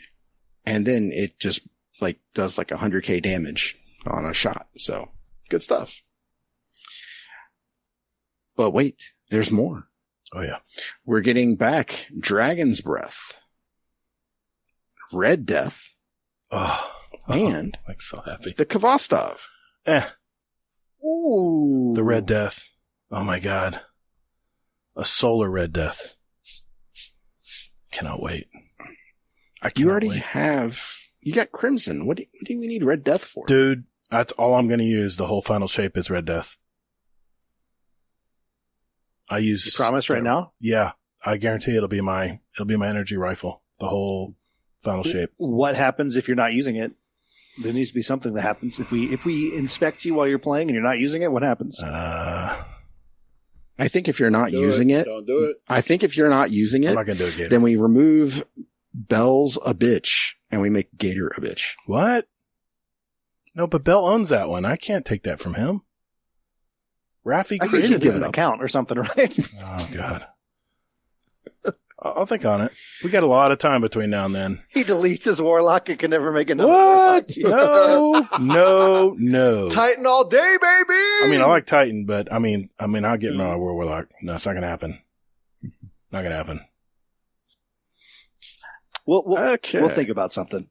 Yeah, I like, feet picks for all from Nips. That's a good idea. Oof. Yeah, there we go. Please continue. Yeah. So what do you guys think about this part of it that I mentioned? I'm very interested to try that new, the Titan subclass there and throw axes everywhere that my team can pick up. Like fucking battle axes sounds really, really cool. I'm still a solar Titan through and through, and I have been since Taken King. But I will for sure give it a whirl. It sounds awesome. The Warlock one, but that new Hunter archetype is really cool. I remember when Destiny 2 first came out and there's the new Arc Strider where they're Darth Maul flipping everywhere. I remember when that first happened. I was like, no, this is the coolest thing I've ever seen in my life. So to kind of have that experience in D2 again is going to be really cool. Like I mentioned, Subjugators sounds awesome. I love having these big, scary enemy types that show up and like you have to focus them. Obviously, exotics are great. Like it's looking good. I'm a happy guy. I'll try it, but I'll still probably use the exact same guns I'm using right now and the exact same subclass, the exact same class. Oh. But I'm excited to try it. Yeah. Gator? Yeah, I mean, they talked about a rocket pistol, Might of the Traveler line rifle. I mean, it's going to be some crazy shit. Trace rifle. Yeah, trace. Sorry, not line. Trace, right. You know what? Yeah. I don't know if you guys listened, but I was listening to Chris Proctor. I think he slipped. And he said these crazy new weapons are going to be coming. No, he slipped and said something he shouldn't have. He gave a little bit away. He said, "Oh, gotcha." He said these crazy new weapons are coming out over the next few years. So that tells me Destiny's going to keep going. But Destiny what? Online, baby. Destiny's going to keep going? You mean that it's not going to end after the final shape? You're saying it's they're not going to end? I never said it was going to end. But we'll talk about that part in a minute. I don't want to get too far ahead, but I love the linear story. It reminds me of Destiny 1. It reminds me of Destiny 1 where I would play every story until I got to rank 18. Remember those days? Are we going to talk any more about when the world opens up after the linear story? Or are you past that already? Because I have a spinful theory on that. Oh God. It's very short. It won't take long. It won't take long at all. I think I'm listening. Bring it on, buddy. I'm ready. No. Here. So, okay. So they love it. They mentioned something in the showcase and said, listen, the raid is going to be the final boss is going to be the witness, right? But they said that may not be enough. So what that tells me is that when it opens up after the linear story, we get to the final part of the campaign where we face the witness. I'm sure it'll be some witness based final battle, but it's going to be like Taken King. Sorry. It's going to be like Taken King. Because think about Stone Temple was asking if it's Destiny 1 or just Destiny. If you look at the poster, which it's Destiny. The original Taken King release from GameStop. No, that's a good point. It's not Destiny 1. That's a good point, Fudd. I want to mention this. When we played Destiny Taken King, Oryx was in the King's Fall raid, right? But if you remember, we actually finished Oryx off in the story as well.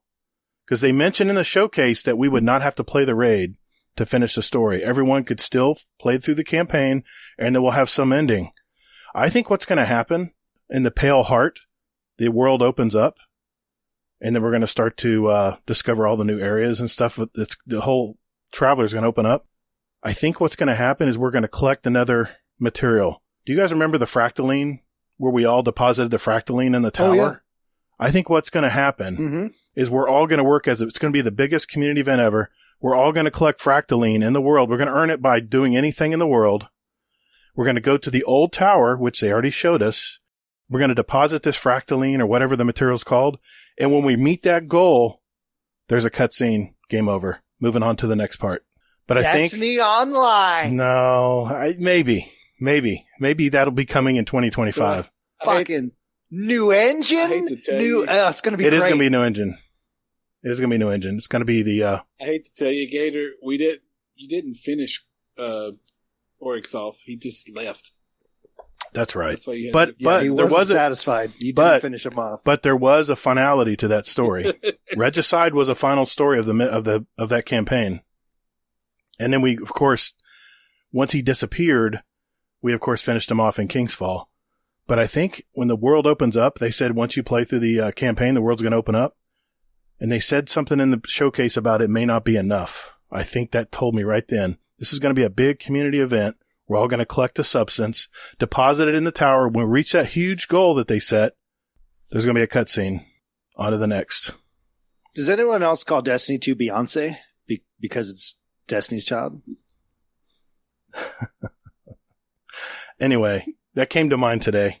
No, I'm on No, I dig that. I think, a huge community event, like in-game, like, that's great. That's what you need to get, think about how they would end it. If it's just another, story and happens. Think about how you would end it. A big community event. Guys, look at Guardian games, huh? Name me something more exciting than that.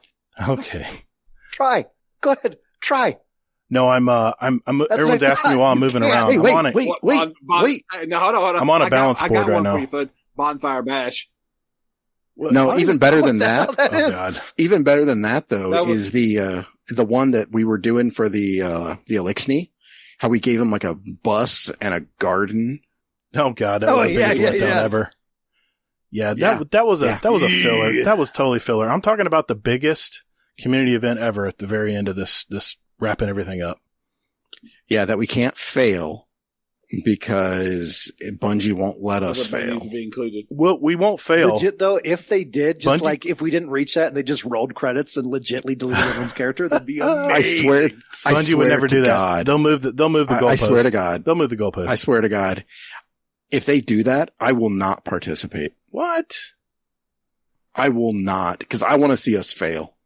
Then think about, okay, well then answer me this. Community, wait. I'm going to put out a call to action. Okay. Mm-hmm. Here we go. So help me God, if Bungie does this fucking half-cracked idea. Okay.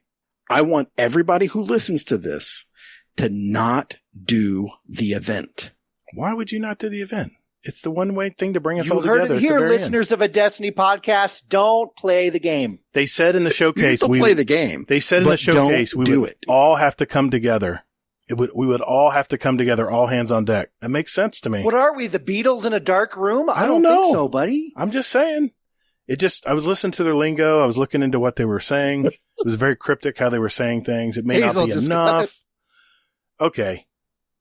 Anyway. That's my spinful for this week. Like, I think 100 knowing Bungie, I think you are correct though. Like, we'll see. I wish it was something cooler than like just the community needs to collect this item, but like we know that's not the easy thing to do, but it is the thing that they know. Like, they have the numbers to show that people will do it, and so they'll just do that. Well, I don't want to get too far ahead because Hazel has more to talk about, but just based on the linear story aspect, that's what I came up with.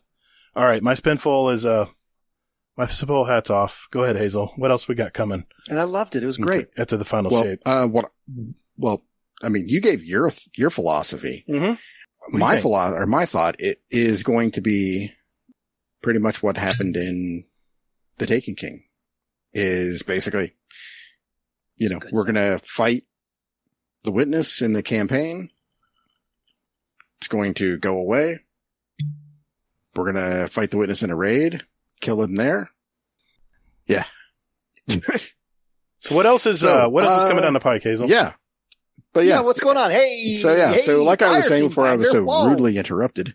But yeah, so Bungie is basically going to go ahead and we beat the raid, and whoever does it, they're going to release the cutscene, and then that's how it's going to end. Okay. No community event that, Bungie cannot let us fail. Right. So yeah, because, failing is not something Bungie wants to have their community do. So, all right. But I have a question. I have a question. Oh, sorry, Hazel. Fuck me running. Then what are we going to do when we open up the world inside the when they said when the story's over, the campaign's over, all of a sudden the whole world opens up. What are we going to do in there?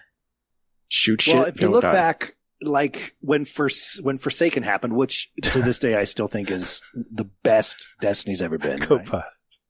Says play Gambit. You just play Gambit. Yeah. It's that's the real end game. Do that. Yeah, exactly. But no, you look back at Forsaken, and we had that same thing when they were like, it'll suddenly open up. We're like, what the fuck does it even mean? And then the Dreaming City happened, and there was so much to do there and different activities. I'm really hoping that's the direction they go again, is that there's this other area that just exists, and there's a ton of activities to do where you can get your powerful rewards and, get some cool shit there and keep coming back week after week. That's what I'm hoping to happen, because that was the smartest thing they've ever done, and then they never did it again. And then they also got rid of all the content. Sick. Yeah. It's a sore subject. Yeah. Okay. So, you asked, what are they going to do? Yeah. Again, shoot shit, don't die. Okay. There you go. Good call. Good call. It's worked this far. Yeah, exactly. Or, quite possibly, maybe, it will be the next topic that we talk about here, the episodes.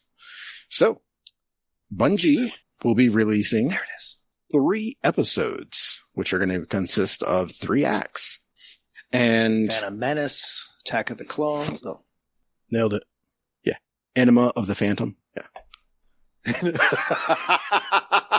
So, okay. So Echoes is going to be the first one. This is going to run from March to June. And it's going to run, Act 1 is going to run 6 weeks. Then after that, you're going to get Act 2 for 6 weeks. And then Act 3 for 6 weeks. So, what's included in the acts, you might ask? It's just seasoned with extra steps. Hazel, what's included in the acts?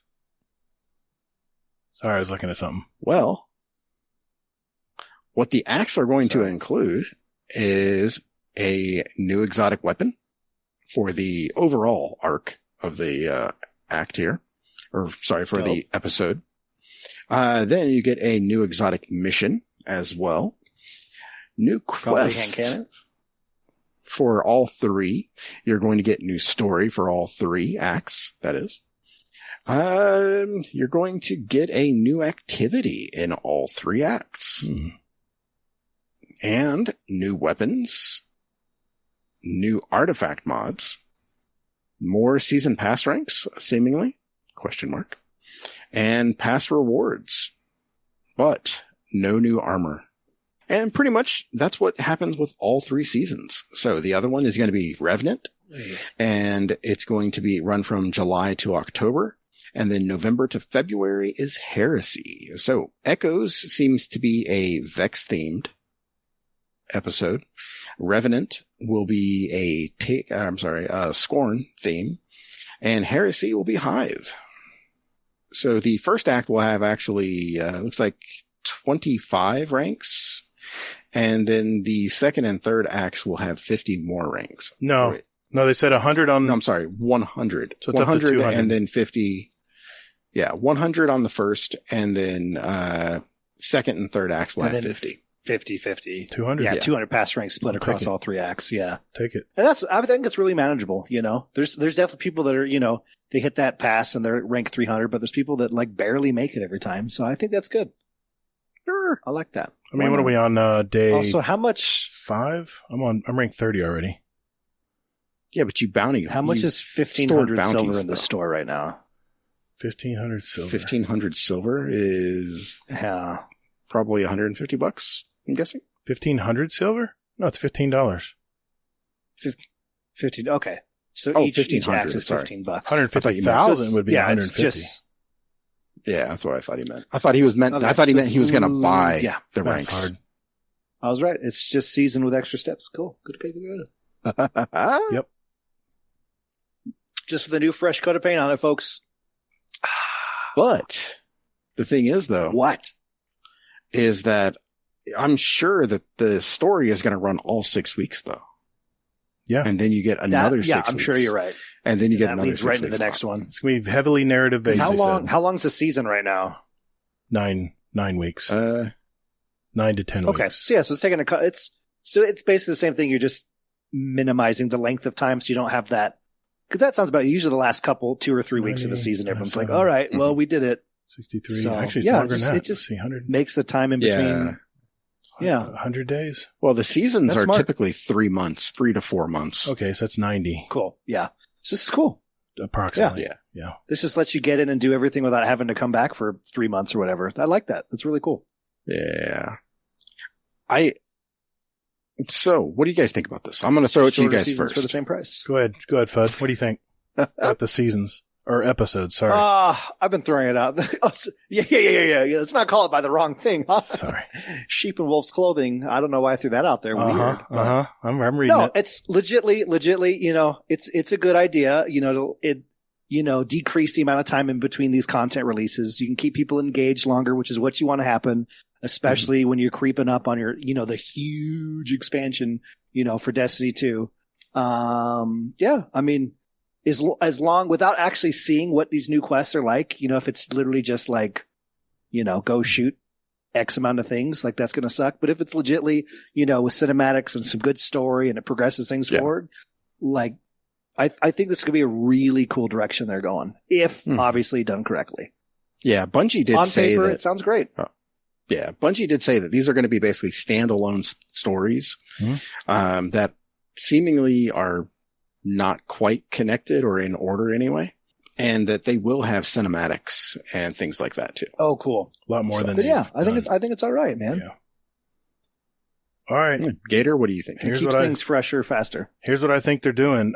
I think it is considered an epilogue, like I mentioned. They're just splitting it up into the rest of the year.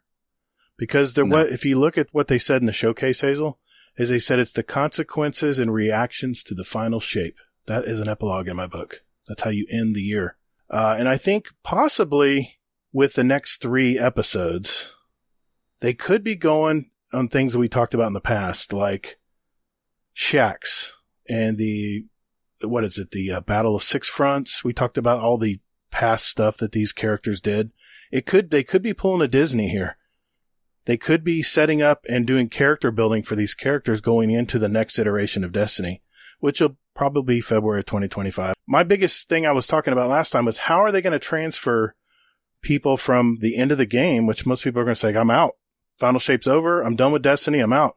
Well, this big, long epilogue, which will last the entire year, broken up into 3x3, 9 acts.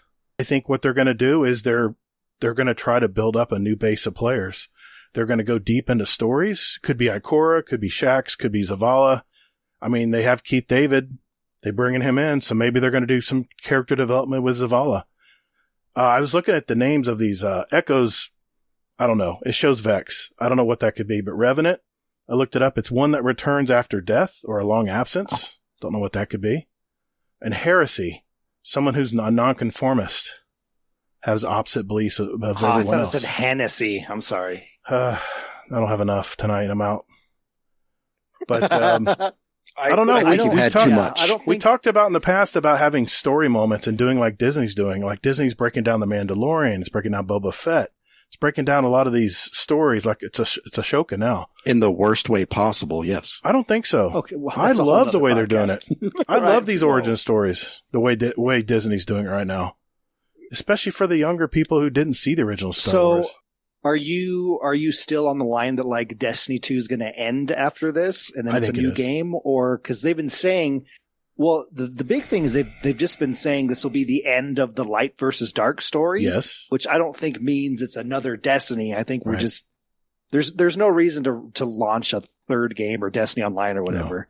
No. I think we'll get another expansion. Things will keep cruising along like they are, but we're just going in a completely different story point, which I'm excited for. Yep. I think for them to end it and then launch a whole nother game is a really poor decision, which means it's probably what they'll do. But yeah, it's just the end of this light versus dark story. So yeah, I mean, like, it's something else has got to happen. There's got to be, because we're connecting hardcore with darkness right now. So it's not even like darkness bad anymore. We're one with it, and we're one with the Hive now. We're one with everything. So, some next big bad thing will happen and we'll all be kumbaya. And then whatever, it'll be the light, dark. It'll be the great thing. Well, we'll come out of nowhere. And, we got to combine forces for that. For those who listen to the past episodes, I said that it's going to be Destiny something. Well, it is. It's going to be Destiny Echoes, Destiny Revenant, and Destiny Heresy. Not just Destiny 2. So, I don't know. I think this is going to be one big long epilogue. They just took the word season of out. I think, they're going away from seasons. It's going to be separate stories, right? Separate parts of Destiny. It's the same thing. They just took it'd normally be Season of Echoes, Season of Revenant, now, Season of Heresy. They still haven't mentioned the pricing structure. They just took those two words out. They still haven't mentioned the pricing structure. Still could go subscription. 1,500 silver for each. Is that what they're saying it is? It's literally on the page. Is it? 1,500? 3 episodes launching in 2024, concluded in the Final Shape and Annual Pass. While Standard Edition includes the episodes at the time of purchase, each episode will be available separately in the in-game store for $1,500. Okay. So they're not going to go that route. It's worth a shot. But it is a Destiny something, like I mentioned. It is an epilogue, like I mentioned. But here's the thing. What's coming in 2025? They did say that they're going to continue with the episodes. That was from the general manager of Bungie. It said that. So they're going to still have the episodes alongside. I don't know if they can go episodes and carry the game into the next year. I don't think they can do that. I think they're going to have a big game. They're going to have some big new iteration of Destiny or something else. I think it's Destiny because they're investing in character development right now. They're trying to get people educated on who these characters are. They want you to feel for these characters. I think there'll be probably some kind of streaming service is going to come out with some kind of Destiny live action. I think it's in the works. I mean, they're paired up with Sony. Sony's got the manpower. Really do hope they do a show. I was actually talking when I was gaming the other night. Mm-hmm. We were like, if it's not like a CGI show, right? Like they've done in-game cinematics, like I will be so upset. Live action can be cool, but like the Halo show showed, it can go rough directions. I really want to see more out of this IP, Yep. Books, shows, constantly, like stuff like that. I don't want to see anything live action though. That'd be, like the live action commercials are cool, but like the armor always looks kind of goofy on people and it just doesn't work. Yeah.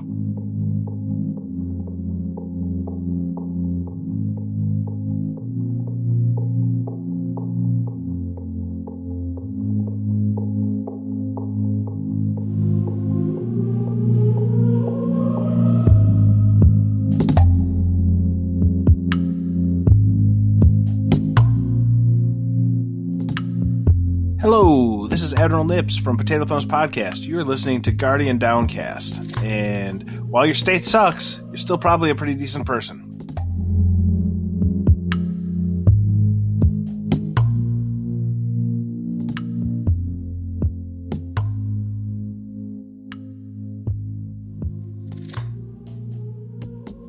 We know what they've been working on. That's the reason why Crucible's not getting the love is they're working on episodes. It's obvious. That's what they're working on. It's too expensive to work in Crucible. Well, they just don't have the manpower. No, they don't have a Crucible team. There is no team. They're all on Marathon right now. All the skilled people with Crucible and game systems is working on Marathon. Moose, I love you. I love you, Moose. I think. And yes, they said Tiger. They said Marathon is going to be on the Tiger engine. It is. It exactly. is. So it's not dead, engine. Gator. No, Tiger's not dead. I said Destiny using Tiger might be dead. It might be going to the next Unreal Engine. No way. Tiger their actual engine? That is, or is it? It is. It's been modified heavily. Yeah. Over the years, it's been modified heavily. Just like Frostbite's always. Is that Ubisoft is Frostbite or who's? Yeah. They'll always use Frostbite. Bethesda will always use whatever the fuck they use. Right. Like these companies that have their own engine will always use their engine because it makes other companies want to buy into their engine. Tiger's not going anywhere. It's still possible. It'll be updated and they'll move forward and it'll be fine. It's still possible that Matter will be a yet third IP from Bungie. It could very well be the case. Man, that is awfully... Yeah, they said that. That is spreading... They actually said that. They had spreading that studio very, very thin. I don't know. Gator, they already said that Matter is going to be a third IP. Okay. All right. And they're working on a mobile game too. I still think that might be integrated into the game. But I don't know. We'll see. Gator, 25, we'll have to see. Gator, I got a question, okay? Yeah, man. Let's hear it. So, now I have a theory, okay? But I'm going to hit you with the question first. Okay. So, Gator, what in the past... We're only going to look at Destiny 2, okay? Okay. Yeah, the sequel, not the original. Not Destiny. It's not Destiny 1, it's just Destiny. Yeah. Right. So, what in Destiny 2, in the life cycle of it so far, has led you to believe 2017 has led you to believe that they are going to put that much effort into this franchise when they haven't put that much effort into anything in the amount of time frame pretty much since it came out? Well, they've mentioned they're not going to sunset anything else, right? Bungie's getting to be a very big game. And I don't know about you, but how stable has this Tiger engine been over this year? Yeah, maybe they're putting Band-Aids on it to get it to 2025? They're not answering my question. You're not answering my question. You asked me what has led to me thinking they would get away from the Tiger engine, and what's your question was, right? No. That's not my question. My question was... I just spilled whiskey all over my face. I'm sorry. If I were there, I'd lick it off of you. Thanks, buddy. But what? Sorry, continue. what type of effort has Bungie put into the game over the past, everything for D2 that makes you think they would put that much effort into porting over all of the raids, all of the weapons, and everything into a new engine? I never said they would do that. I said the next but you said they weren't going to sunset 2025. But you said they weren't going to sunset anything. That's true. Let's hit a baseline real quick. When you say next iteration of Destiny, 2025 February, mean a continuation in?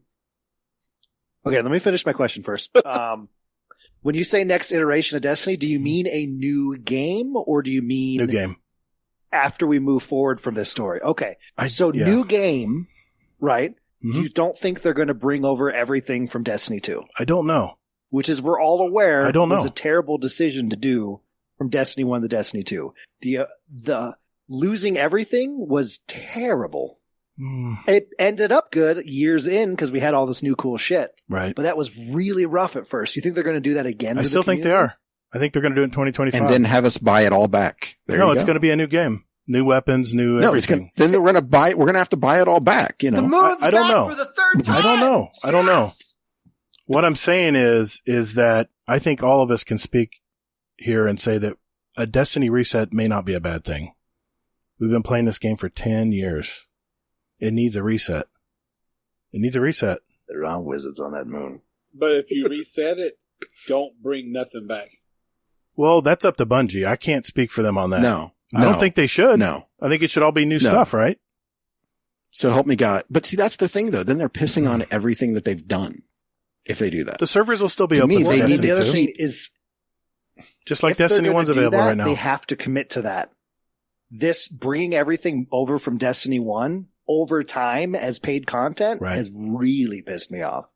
Same. While sunsetting stuff that we really enjoyed in Destiny 2 to bring forward shit we did 10 years ago, not great. So if they are going to sunset everything and launch Destiny 3, commit to that. I don't want stuff from D2 coming back over if that's what they're going to do. You either bring everything over or you bring nothing over. I don't want to see it ever again if you're not bringing it over. I'm on the same page, Fudd. Don't reset it. But I did call it that they were going to they had too many assets in Destiny 1. They were going to bring stuff over to Destiny 2. They just didn't go full. They didn't go full on. They didn't go full Destiny Online, but it feels like they've already done it anyway with all the stuff we have from Destiny 1. But anyway, no, they haven't, because they haven't brought over any of the very few of the strikes. I mean, I can think of the strikes, though. I mean, you're just talking about weapons. You're not talking about the actual content. These are assets, like the strikes. Shield Brothers. Yeah. Oh, Shield Brothers was a great game. That was a great part of the game. If I load up Destiny 3 that was a great and I run a strike and it's fucking arms dealer, I'm going to kill myself. Yeah. I think we're all ready for a I think this will carry us through. I think they're going to build up the character plots. I think we're going to actually know more about the characters. I don't know anything about Ikora, but I think what if they're actually going to bring the lore that everyone doesn't know about, that only the lore gods out there know about? What if they're going to bring more of this lore into these episodes? All right. So my thought. I mean, I'd like that for sure. It's there. Sorry, it was a question. I'll answer real quick. Sure. I want more. The story's so good, and honestly, the thing that keeps me away from Destiny is repeating content over and over and over again, and the thing that keeps me coming back is the story. So if they can find a way, like you said, and I know it's very expensive to do that, which is why it's all in cards and online and all that stuff. But yeah, if they can find a way to lean more into story stuff happening and not just repeating content, which I know, coming up, there's not going to be that power cap anymore. You're not going to have to grind for that anymore, which is really great. But on top of that, they really need to put, the money into that. Just more story, cinematics, all that good stuff. Cause that's what, and I know, not everyone's there. There's people that skip everything. I know some of you are in the chat right now that skip everything and you just want to do your Gambit or you just want to get the gear. Crucible, but you just want to run your weekly stuff and laugh with your friends. And that's awesome. Mm-hmm. But some of us, we're out there, the story and the setting is so cool. That's all I want to see. Well, here's what I thought about with episodes. I thought about, my God, we talk about Ikora, what Fallout was from the final shape. And then Ikora goes, we get a flashback segment. Then we hear Ikora's story from the lore. There it is. There's your episode. There it is. It's what we've been talking about. To strangle it's what we've been talking about in the past is how we should bring on more story development. Gator, you have put more thought into this than Bungie has. Can I just tell you that? I might have. That's not saying much.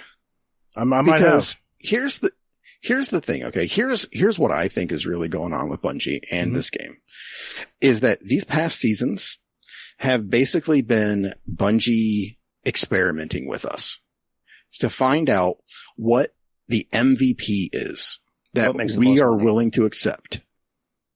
And by MVP, I mean minimum viable product. Yep.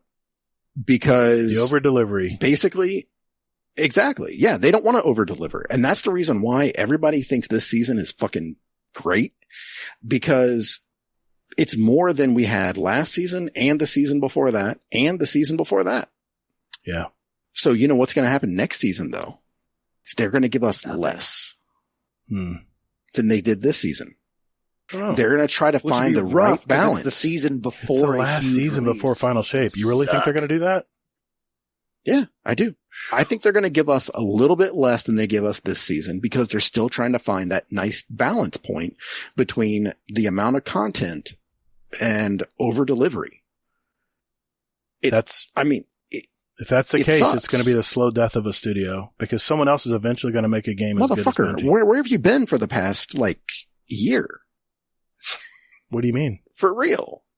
Where have you been for the past year? I think the seasons have been fantastic. Best thing they added to this game. Season of Plunder? Let's don't go there.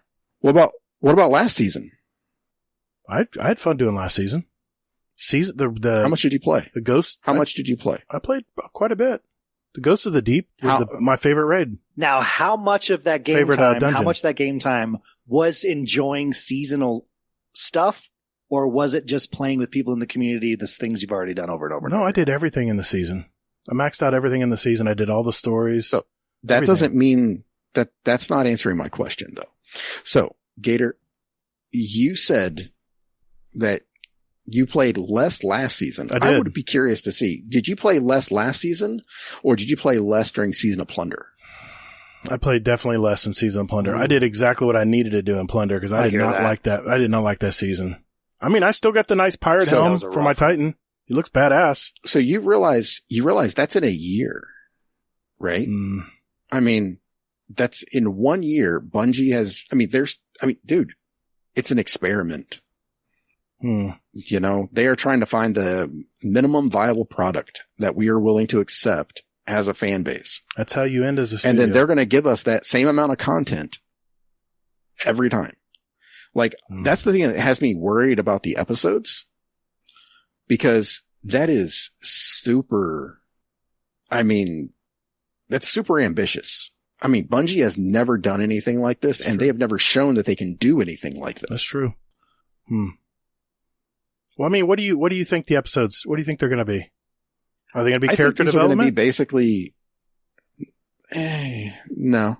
I think these are just going to be kind of, I think they're going to be good, but I think that we are going to be whelmed through these, because I think these are going to be kind of lore based, where Echoes might be, because they said these may be out of order as well. So I think Echoes might come at the end, or no. I think story wise, okay, that Echoes will actually be maybe in the middle or the third story or something like this. Like we're going to come in this, like trying to figure stuff out, like what's going on and everything along those lines.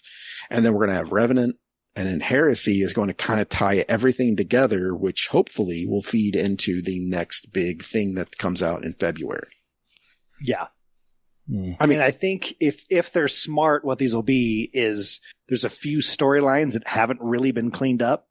And if we're really pushing to the end of this light versus dark, and you look, and I can't remember off the top of my head because I've been drinking all night, exactly what is important on each of these images, but there is a background for Echoes, Revenant, and Heresy that I think is going to be important. And there's, if they can find a way to tie up some of these extra storylines in that, I think that'll be super neat. And then really line us up to knock out this next expansion really hardcore. Okay. Well, We'll find out. But see, Gator, that's the thing though, is that I'm going with the minimum viable product. I'm going with what Bungie has said and what they've done over the past years. That's just sad. We afford to make while making these other IPs at the same time and still making money off everything. Exactly. And Gator, I mean, I love your ideas. I do. And I would love to see them. I really would. Right. But that's the thing with this game is I don't do speculation on it because to me, it's not worth it. I mean, there's no reason to because they're going to give you the same thing that they've been giving us.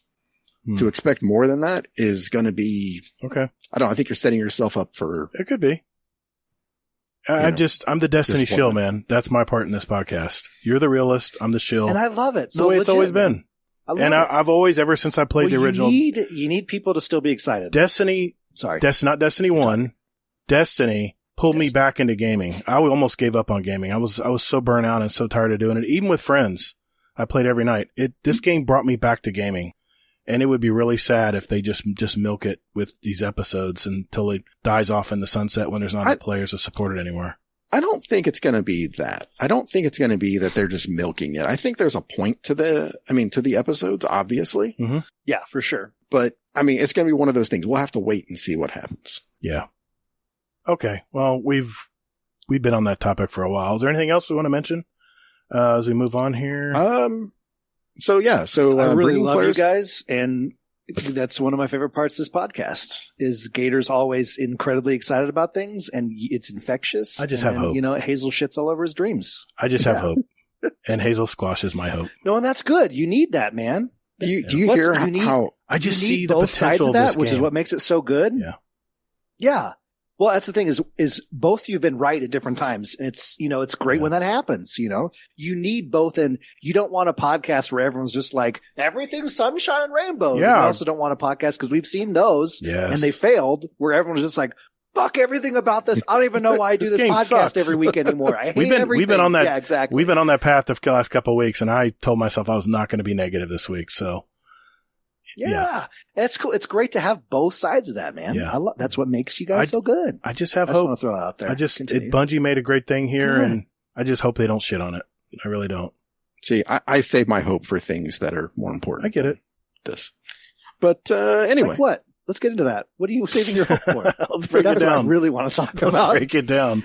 Yeah, I feel like I need to lay down on a couch. I was going to say, let me put my timer on. Right? I get paid per the hour. Yeah. Do you hope for your own birthday month in the future? There you go. I'm not that lucky. Yeah, I get a day if I'm lucky. Yeah. So hey, bringing players closer together, because you know what? That's what Bungie needs to do, and we need to do as as a community and as a world, and sing Kumbaya at the end. Okay. So they want to break down barriers. So what does that mean exactly? That means that if you have a friend that's trying to play the game for the first time and you know what? Their power is a little low. Not anymore. Fireteam power. So now whoever is the highest power is basically going to be the benchmark. So everyone will be within 5 levels of that person's power. So there you go. That's a good thing. I'm going to throw out a bunch as we go through these next bullet points because I'm a huge MMO guy. I'm gonna really quick throw in a few things that other games have done that made this great. Good. This Fireteam Power thing, Final Fantasy XIV is like the main game that does this, where you can play any content with, well, not anything really above, but like someone who's at the top can play anything with people lower, and it'll push them to their level. And so there's no keeping other people out of content like that. And it's been the best thing they've done. So if you have someone new playing, you don't have to make a new character. You can just jump in. You're not overpowered. You're in the pocket with them. This legitly is an incredible thing. And I'm really glad Destiny's doing this because it's one of the best parts of that game. Continue. Sorry. I agree. So Gator, what do you think about this? Oh, you agree? No, I mean, I love it because how many times have we been able to kick people out because they're not high enough power to play a raid with us? Now it's never. No problem. Well, there's been people, never. I mean, I have friends of mine that I can't play anything with you because I'm only 1600 light. I haven't played this game all year. I'm like, well, I'll say, well, go get to work. Go start grinding some power, right? Go start grinding some power. Here are some places you can go and start doing. And it's like, geez, I just want to play now. I just want to jump in and play now. Now we're going to be able to. You can still play any of that the last older raid ones. we did with me was awful because I was super low power. Yeah. Agreed. You hear him? Agreed. No. I mean, it's. Yeah, I get it. It was terrible, buddy. I don't know. It's. I think it's a good thing. It's a long time coming. We talked about how we think they were going to alter their progression systems. So here they are. It's one way to do it. Yeah. I don't know. I don't know. I don't like this. Why not? Well, I see a few people in chat talking about raids, and I know they specifically didn't mention raids in this. And I do see the point of, if you want a raid, you need to do the work. And I 100% get that. So like it's, they mentioned doing nightfalls and stuff, which I dig. I think certain scaling for raids would be great, but yeah, I do agree with you guys in the chat that like you shouldn't be able to do the raids if you're a brand new player and it just pulls you up. Like you still should kind of work towards that, but having it where if you are working towards it, you don't have the same amount of time as other people, being able to kind of fill in that smaller gap is really good. But no, I do agree with you guys. They need to get some experience. That's what I'd like to see be maybe within maybe 50 levels, maybe? Okay. Because, that means that they put in the time, they put in the effort. They're above 1600. I just hope it's not just a blanket of, hey, you know what? Play with anybody you want. Then why even bother? Yeah, no, I hear that. Yeah. It'd be great for a nightfall because then you get if you bring someone new to the game, because let's be honest, the new player experience is garbage. Okay.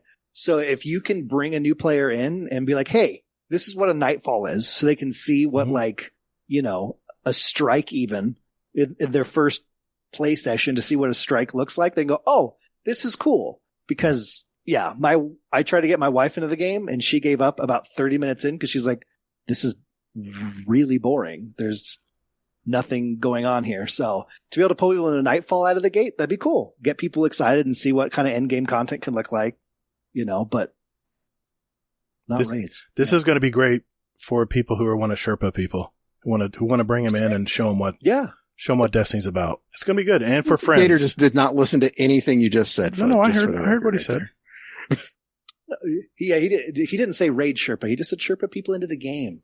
No, he said bringing in people in Nightfalls. I heard. I think for people like Kingsley who really want people to find out what a raid's about, he'll be able to bring people in at different power levels and not have to worry about it. Moving on quickly. I'm excited. Because I'm giving up hope on life. Timeline reflections. Okay. So, with this, you can actually go back and play key events from Destiny's history. How cool is that? It's nice. Really cool. Yeah. Fireteam Finder is coming in season 23. Yeah, real quick. Again, I said I was going to throw out some random other MMO things. So a few years back, a couple expansions ago, World of Warcraft, I know I said the word, brought in where they updated their group finder where you could do stuff exactly like this. This is a really fantastic thing. On paper, you read it and go, who the hell would use that? A shit ton of people. The fact, you can just be doing some content and be like, oh crap, I need to do this thing, and click a button and you're in a group and just doing it, no strings attached, is one of the best things that Blizzard has done to that game for we don't have world bosses and stuff, but world bosses, dungeons, heroic stuff, any kind of that content. So fantastic. And that goes hand in hand with the Fireteam power that if you just log in and you don't know people and you want to see some content, click a button, you're in it. It's fantastic. This is a really good thing. Yeah. And they're going to have the Fireteam power enabled, so it's even better. Exactly. Yeah. It's brilliant. It's something that any game of this size, because the amount of people and I'm sure you have it in your community, and I had it a ton on my podcast and stuff too. The amount of people that are like, I wish I could do this stuff, but I don't know people. I have tons of friends. Destiny, OG Destiny, not Destiny 1, OG Destiny, I didn't do really anything because I didn't know any. I had 2 friends that we ran strikes with, but I didn't really do any raids until Destiny 2 launched, and I found people and went back to do that stuff. If there was something like this in OG Destiny, that'd make things so much better. So yeah, it's a fantastic quality of life thing. And I think, maybe you guys won't use it or even me, because we have a big group of friends, but there's a lot of people that just either all their friends have left the game or they want to check it out and don't know how to do this content or where to find people. It's a great tool. I'm really excited for this. Well, we have a lot of people in chat that are maybe not agreeing, saying that they need to earn it. If they want to get into a raid, they need to do the work. So maybe a little bit. I'm not talking about a raid. I'm just talking about any higher level activity, strike or a dungeon. Right. Yeah. I always think raid strike when I'm or a taking dungeon, even like Yeah, for sure. And everyone, absolutely, I get it. Everyone immediately jumps to raid because that's the big end game thing. But right, Nightfall strikes raids. Let's take a 760 person into like a GM. Well, they're minimum 1,600. I'm sure that'll be a positive. They're minimum experience. 1,600. So let's get real here. At 1,600. Okay. Yeah. Sure. That's your minimum. Let's take a 1,600 in there. What if it's your friend in real life? Yeah, maybe GMs aren't on the list. What if it's your friend in real life? And I need to remember. Dude, I'm not taking a new player into a GM. No. Yeah, for sure. What about a... That's the thing is I'm noticing... It could be a Nightfall. Everyone's jumping immediately to raids and GMs because we play the game so much. Right. We're always playing that high-end stuff. Yes. This isn't for us. Exactly. This is for the people that just want to get into some of this lower content. Yeah. Check shit out, guys. Exactly. This and that's what I'm saying. For us.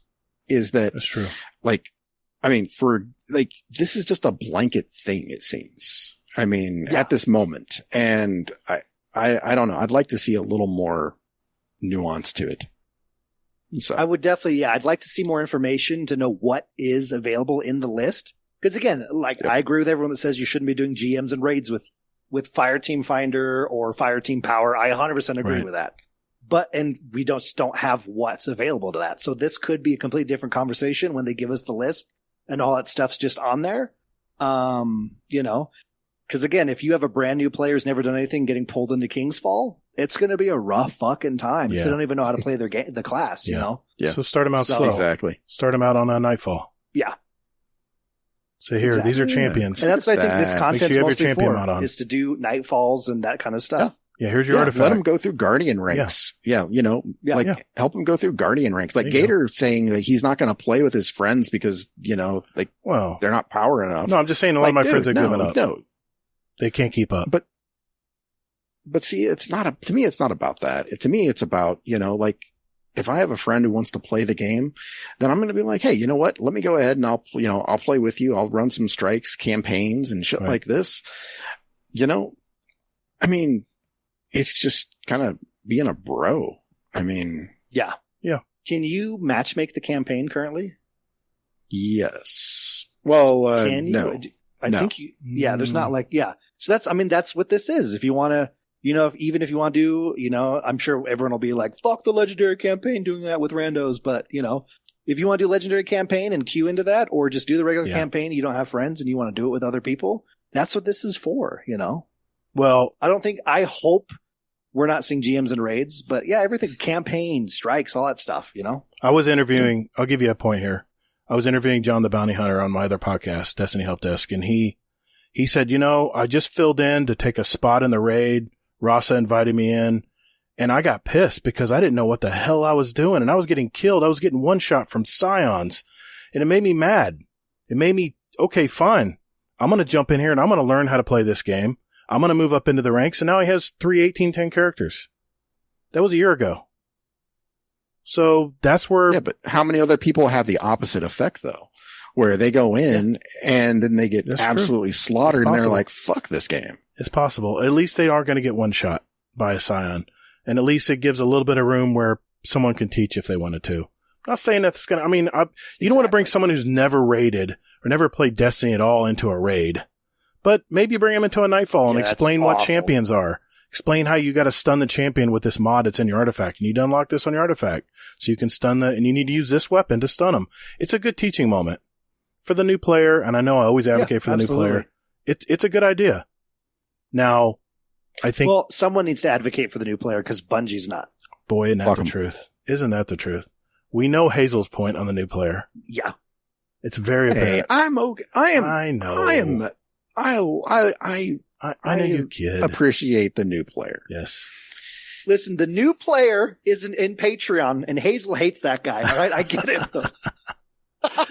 Oh my God, I spoke my piece. We have to equally shit on everyone here, okay, buddy? It was your okay. turn. All right. Yeah. Okay. Sorry. Yeah, my bad. yeah. My bad. Take a number. Gator can't look at the screen though, or the camera. I'm looking over that's the best part. article. I'm looking over the points here that we're getting to. Yeah.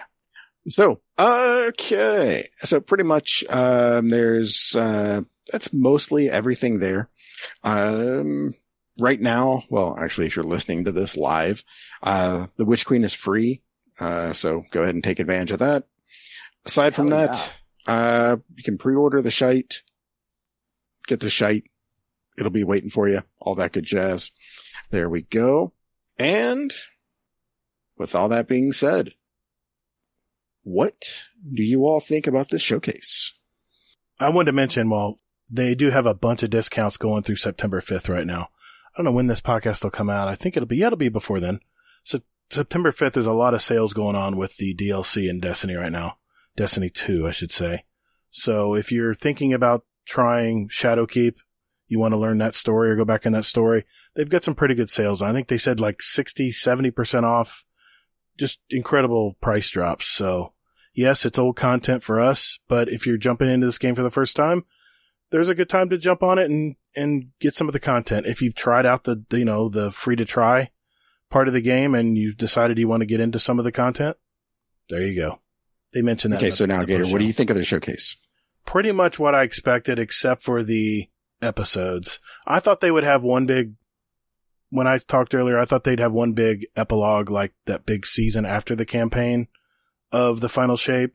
So what they've done instead is they've just decided to spread it out over the year. We'll see how it works. We'll see if it keeps people involved in the game.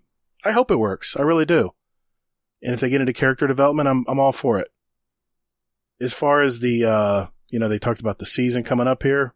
We're on that cycle, right, of Destiny where everyone's hyped right now. In 3 or 4 weeks, we'll maybe have a different opinion. We'll see. But overall, pretty much what I expected. Pretty much what I expected with Bungie. I know a lot of people are excited, and I saw a lot of Discords having group watches, which was super cool. But yeah, I didn't get to catch up on it. That's fun. Yeah, it's on. We did on that. Demand. Yeah, it was great. Yeah. It's on YouTube. It was great. If you want to watch it back. Okay. So my thoughts on it is I was completely blown away. Really? I came into this with 0 expectations. Okay. I love that. 0. I had 0 idea what the hell they were going to show us. Good for you, dude. I came in pretty much expecting them to give us a pile of shit and go, hey, this is the final shape. This is what we've been working on. And like literally like a pile of shit. And yeah, and I didn't get that. So I'm happy. I didn't expect new supers. I definitely didn't expect new aspects. Yeah. I like the fact that they're not telling us anything regarding, the actual final shape campaign. They're just saying it's linear and there's going to be a raid and we're going to have an area that we're going to be able to explore after the game. I appreciate all that. And then episodes. Yeah, absolutely. I mean, I'm actually pretty excited for the episodes because I'm anxious to see if Bungie can actually stand up to this. I mean, this is something major. This is a huge moment for them, and it's really going to make or break the next X amount of years what they want to do with this IP for sure. Mm-hmm. Because I think that with the episodes, I mean, it's almost a test to see how many people are actually going to stick around after the final shape. Because I know a lot of people that are jumping ship. As soon as the final shape's over, they're like, what else are they going to play? Deuces. What else are they going to play? Baldur's Gate will be old by then. 3. Baldur's Gate will be old by then. Oh, okay. Whoa. All right, Fudd. Sorry. Baldur's Gate will be an old game by then. There are 5,000 different endings, and it's like 90 hours to do one playthrough. Warhammer looked good, too. Never mind. Yeah. Warhammer did look good. They look really good. Yeah. And this new Starfield. What is this next game? Starfield coming out? Now, talk about... looks really good. Talk about keeping my expectations, and I'm definitely doing that with Starfield. I want to be excited for Starfield, but I can't be. I can't be excited for it. You'd be excited for Starfield month 2. That's when you play Starfield. That's when I'll decide to do it or not. You let Bethesda do their launch. You let them patch it for 2 months. Yep. and then you enjoy a game. Yep. That happened, was it Assassin's Creed Unity? Mm-hmm. Was like the most buggiest Assassin's Creed game that came out. Right. And I think we just had a kid or something. So I couldn't play it till they had patched all of it. Right. And I remember checking and everyone's shitting on the game. And I was like, this is the best game I've ever played in my life. So you just wait till everything's fixed and then you enjoy it. Yep. Rasa, nobody plays those games. What's Uncharted? It's only I'm Destiny. excited for the new Assassin's Creed, Rasa. I'm excited. Diablo 4 is fantastic. Diablo? Starfield, I'm definitely excited to jump into. I gave my money. Yeah, the upcoming Star Wars RPG. Well, I'm tentative about that, obviously because it's Ubisoft and they have a track record, but it does look interesting. So yeah, I'm excited for most of these games you just listed out. Fuck these guys. They only play Destiny. Don't listen to them. Hey. You know, wait a minute. Not these guys. No. That guy. That being said, Fudd, Sorry. I will say this. I really hope something comes along that gives a Bungie a run for its money. Because right now it's dominating. Oh, it needs to, yeah. No, Yeah, it's never going to happen. Okay. The only thing that's going to kill Destiny is Bungie. Yeah, exactly. Just the only thing that's going to kill World of Warcraft is World of Warcraft. The only thing that's going to, that's just the way it is. When you're a Titan or a Warlock in your field, the only thing that's going to kill you is you. That's just the way it is. And if they go with the MVP, like Hazel said, it's going to happen sooner or later. We'll see. Yeah. So. Have you played BattleBit yet there, Gator? No, I haven't. It's motherfucker. It's a little too. Come on. I'm sorry, man. I'm really into realism games. That game's not real enough for me. No, I hear it's too pixelated. But I haven't tried it yet, I know. but everyone who's played it has said it's like the best Battlefield game that Battlefield never launched. And I was like, I thought of you. Yeah, but let's get on the same level as Battlefield. Let's make it realistic looking and then have that kind of gameplay. And then come talk to me. Let's have it buggy and not have a scoreboard. And let's have it. God. Don't get me started. Three people made that game better than a AAA studio with billions of dollars. That is amazing. And I've seen the gameplay of it. It looks very sharp. The gunplay's sharp. Everything's really sharp, except it's just too pixelated for me. It looks like a game was made in the 90s. Sorry. I remember when Team Fortress 2 outlived Overwatch twice. I do. That's why it's called BattleBit. Yeah, of course. It's like, yeah. Just not my thing. What a thought. I'm into realism games like Call of Duties and like Destiny. Yeah, I'm into games that are when I look at my gun, I want to see the patina on it. I want to say, man, this gun's been places. Yeah. That's realism to me. The patina? The patina, the scratches and dents and the shine on it. Oh boy. Mm-hmm. He wants to say bend over and see how I want to see the rust on the gun. I want to see how the gun's been used in battle. I want to see the scratches on it. I don't want to see just a basic shape of a gun with no paint job or anything. It looks the same as it did when it came out. A patina is a plate, buddy. It's the plate for the host in some sort of country. What are you talking about? No, patina, like rust, like an aging of an artifact or an aging of a weapon even. Patina is like a finish, man. It's like a realistic finish on a weapon. So. Spell it for me real quick. Patina. P-A-T what? I-N-A. E-N-A? I-N-A. Oh, I-N-A. Patina. Oh, I was doing E-N-A. That's a plate for a host of a party. Like, what the heck? Patina, a usually green film formed naturally on copper and bronze by log exposure. There you go. Look at you go. The Statue of Liberty. Yep, exactly. That's what I go for. I played a lot of video games, man. I've been playing video games for a long time. And I played Atari. I played all those games. I want the newest stuff. I want the cutting edge I want the cutting edge game. And that's the ones I'm going to play. No, I hear you. Not so much realism. You want that, like, the graphical. Everything. I want the graphics. I want the gameplay. I want it all together, all at once. And Destiny's doing that for me right now. That. I agree. It's still a cartoon, but it's getting pretty damn close to photorealistic. I mean, the last Battlefield was close too. It's very pretty. They just couldn't make it work. Too much in memory, too big a game, too many systems. Not to mention they rushed the damn game. Which is why I'm not playing Battlefield. Anyway. Yeah.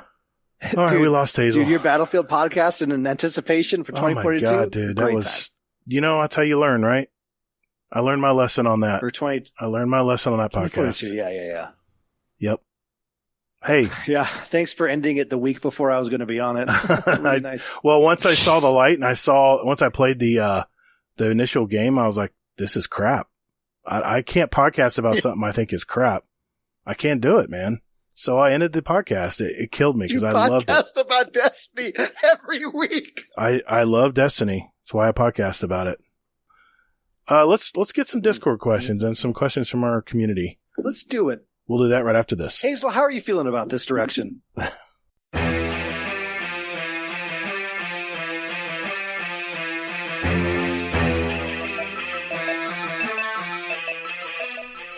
Hey Guardians, would you like to send a question for the show to us? There's 4 ways to do it. Join our Discord server. There's a link in our show notes. We have all kinds of Guardians here, from new lights to the dedicated hardcore gamers, and you can just lurk and hang out or jump right in and talk with us. It's up to you. There's also a channel labeled Podcast Questions where you can type in your question for the show. You can email us at guardiandowncast@gmail.com, or we also occasionally tweet about our upcoming show and guest, and you can respond there with your question at guardian_D_cast is our Twitter handle. Finally, you can send us a voicemail with your questions at speakpipe.com/guardiandowncast, and we'll play it live on the show. Thank you for all you do for our show. And Toddles. And later, Guardian. Hey, man. It's in the contract. That's my line. We'll see about that. Laz? Oh, no, not Laz again. Our podcast returning, really? You're going there? Damn right, man. I pay him just as much as you do. That does sound weird, though. We're both paying him. Yeah, what the hell? He's double dipping, man.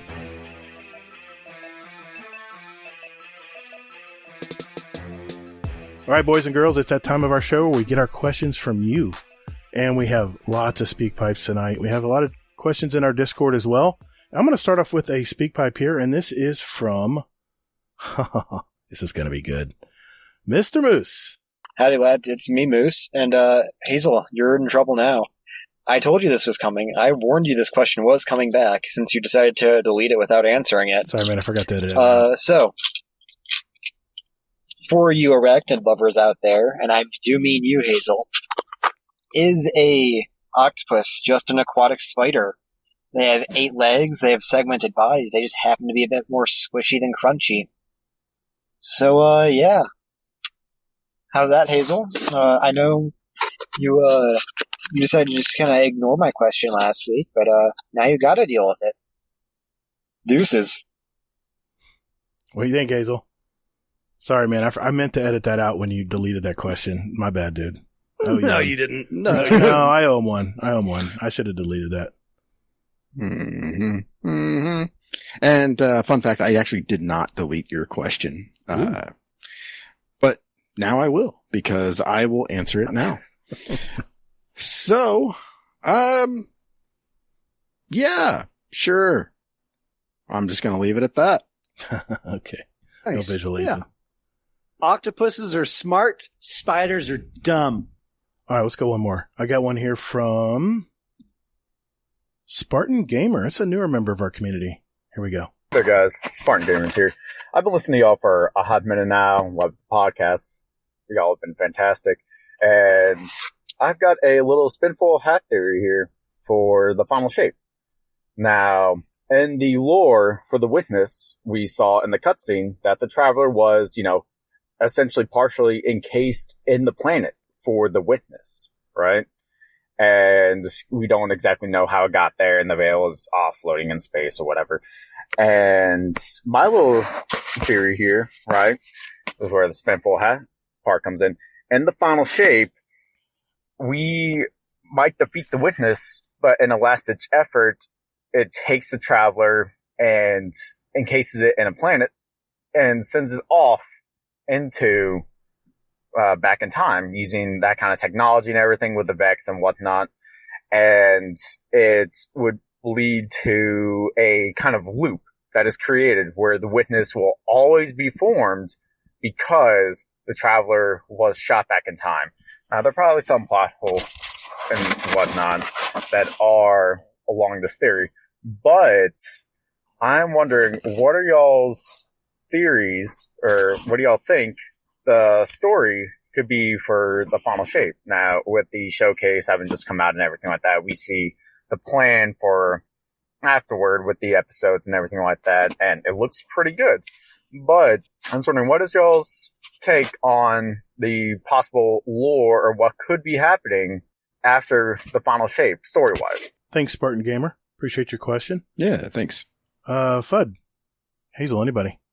What do you guys think? Well, I think a pyramid ship is going to hit that 88 miles an hour. And when that happens, you're going to see some serious shit. Did Superman 2 come to mind for you, where they're locked in the mirror? Yeah. That came to my mind when he said that. I like that one. Yeah. That would be interesting, that the witness is looking so far ahead to make sure that he continues to have a continues to have a chance. That would be, I don't know, story-wise, progressing forward, how well that would work, but in its own pocket, that could happen at some point. Not really in a gameplay status, but as the lore, I think it'd be pretty dope. That'd be pretty cool. That's thinking ahead. Hazel? I've got a weird theory. Kind of going off of his thought. What if, so I don't know how many of you guys have read The Dark Tower. Yeah. It's been a long time. The entire thing. It's been a while. What if, everything that we're doing now is basically like that? So basically we are going back through the game again and again. Every time we play and we beat Crota, we are basically kind of reinventing the wheel kind of thing. We're doing it again for the first time kind of thing. And we're just trying to get it all right. I mean, anything's possible, I guess. Yeah. I mean, stuck in a loop. Yeah. Yeah. That would guarantee the continuation of Destiny, that's for sure.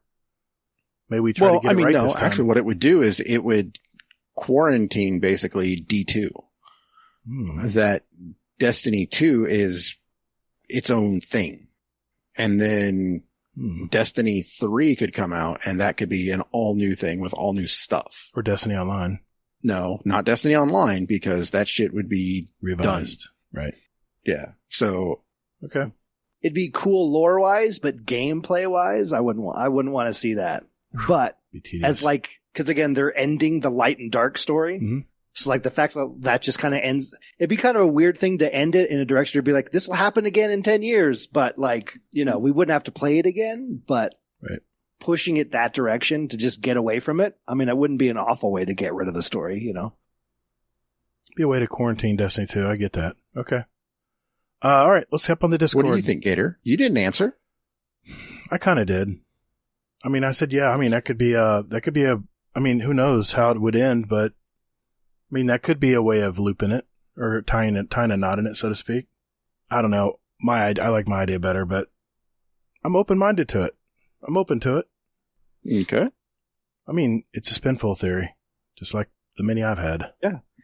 You never know. And at the end of the day, the fact that the questioner put that much thought into it and is having that much fun. That's just it. That's the whole point. Yes, of it.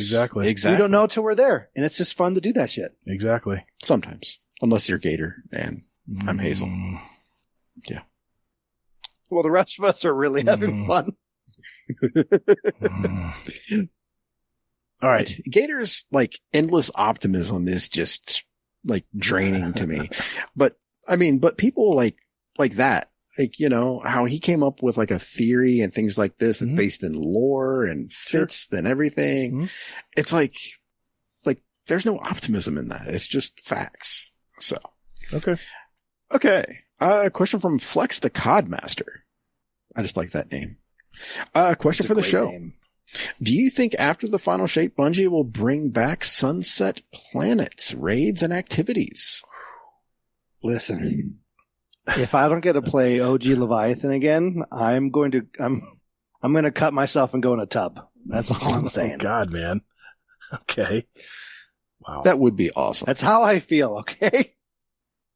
I missed that raid so much. It was a fun raid. And the day they took it away from me, I started playing Destiny so much less. I think it's the most runs. I still have the suck room strat on my phone, like the map. It's like, if you're far left, this is the way you take. If you're far right, still on my phone. If you're in the middle, God. Yeah, suck room far left. That was where it was at, man. Yep. I was always far left for some reason. Like everybody else wanted to be right in the middle. Far left was the easiest. You understand me, dude. Exactly. Put me in throne room. I mean, it was so difficult, and only those of us with our skill level could handle it. Correct. Exactly. Yeah. Did you hear Gator right there? I just want to kill shit. I just want to kill shit. So when you come out, we're all good. I don't want any enemies left. Stressful. Suck room left side, baby. I'll just stand there, cross shoot twice, and then just wait till the damage phase. Mwah, love it. I had to do it, but that was the best too. You could pre-aim too while you're like getting sucked. Like. I always caught this one outside ridge. I hated that area. Anyway. All right. Question from Mullet Mac Morrison. Question for FUD, or Q for FUD. Who would you cast to play your guardian in a Broadway production of Destiny? Oh, that's a fun one. All right. And play my guardian in a Broadway. I'm really going all out for this. I'm going to figure this out.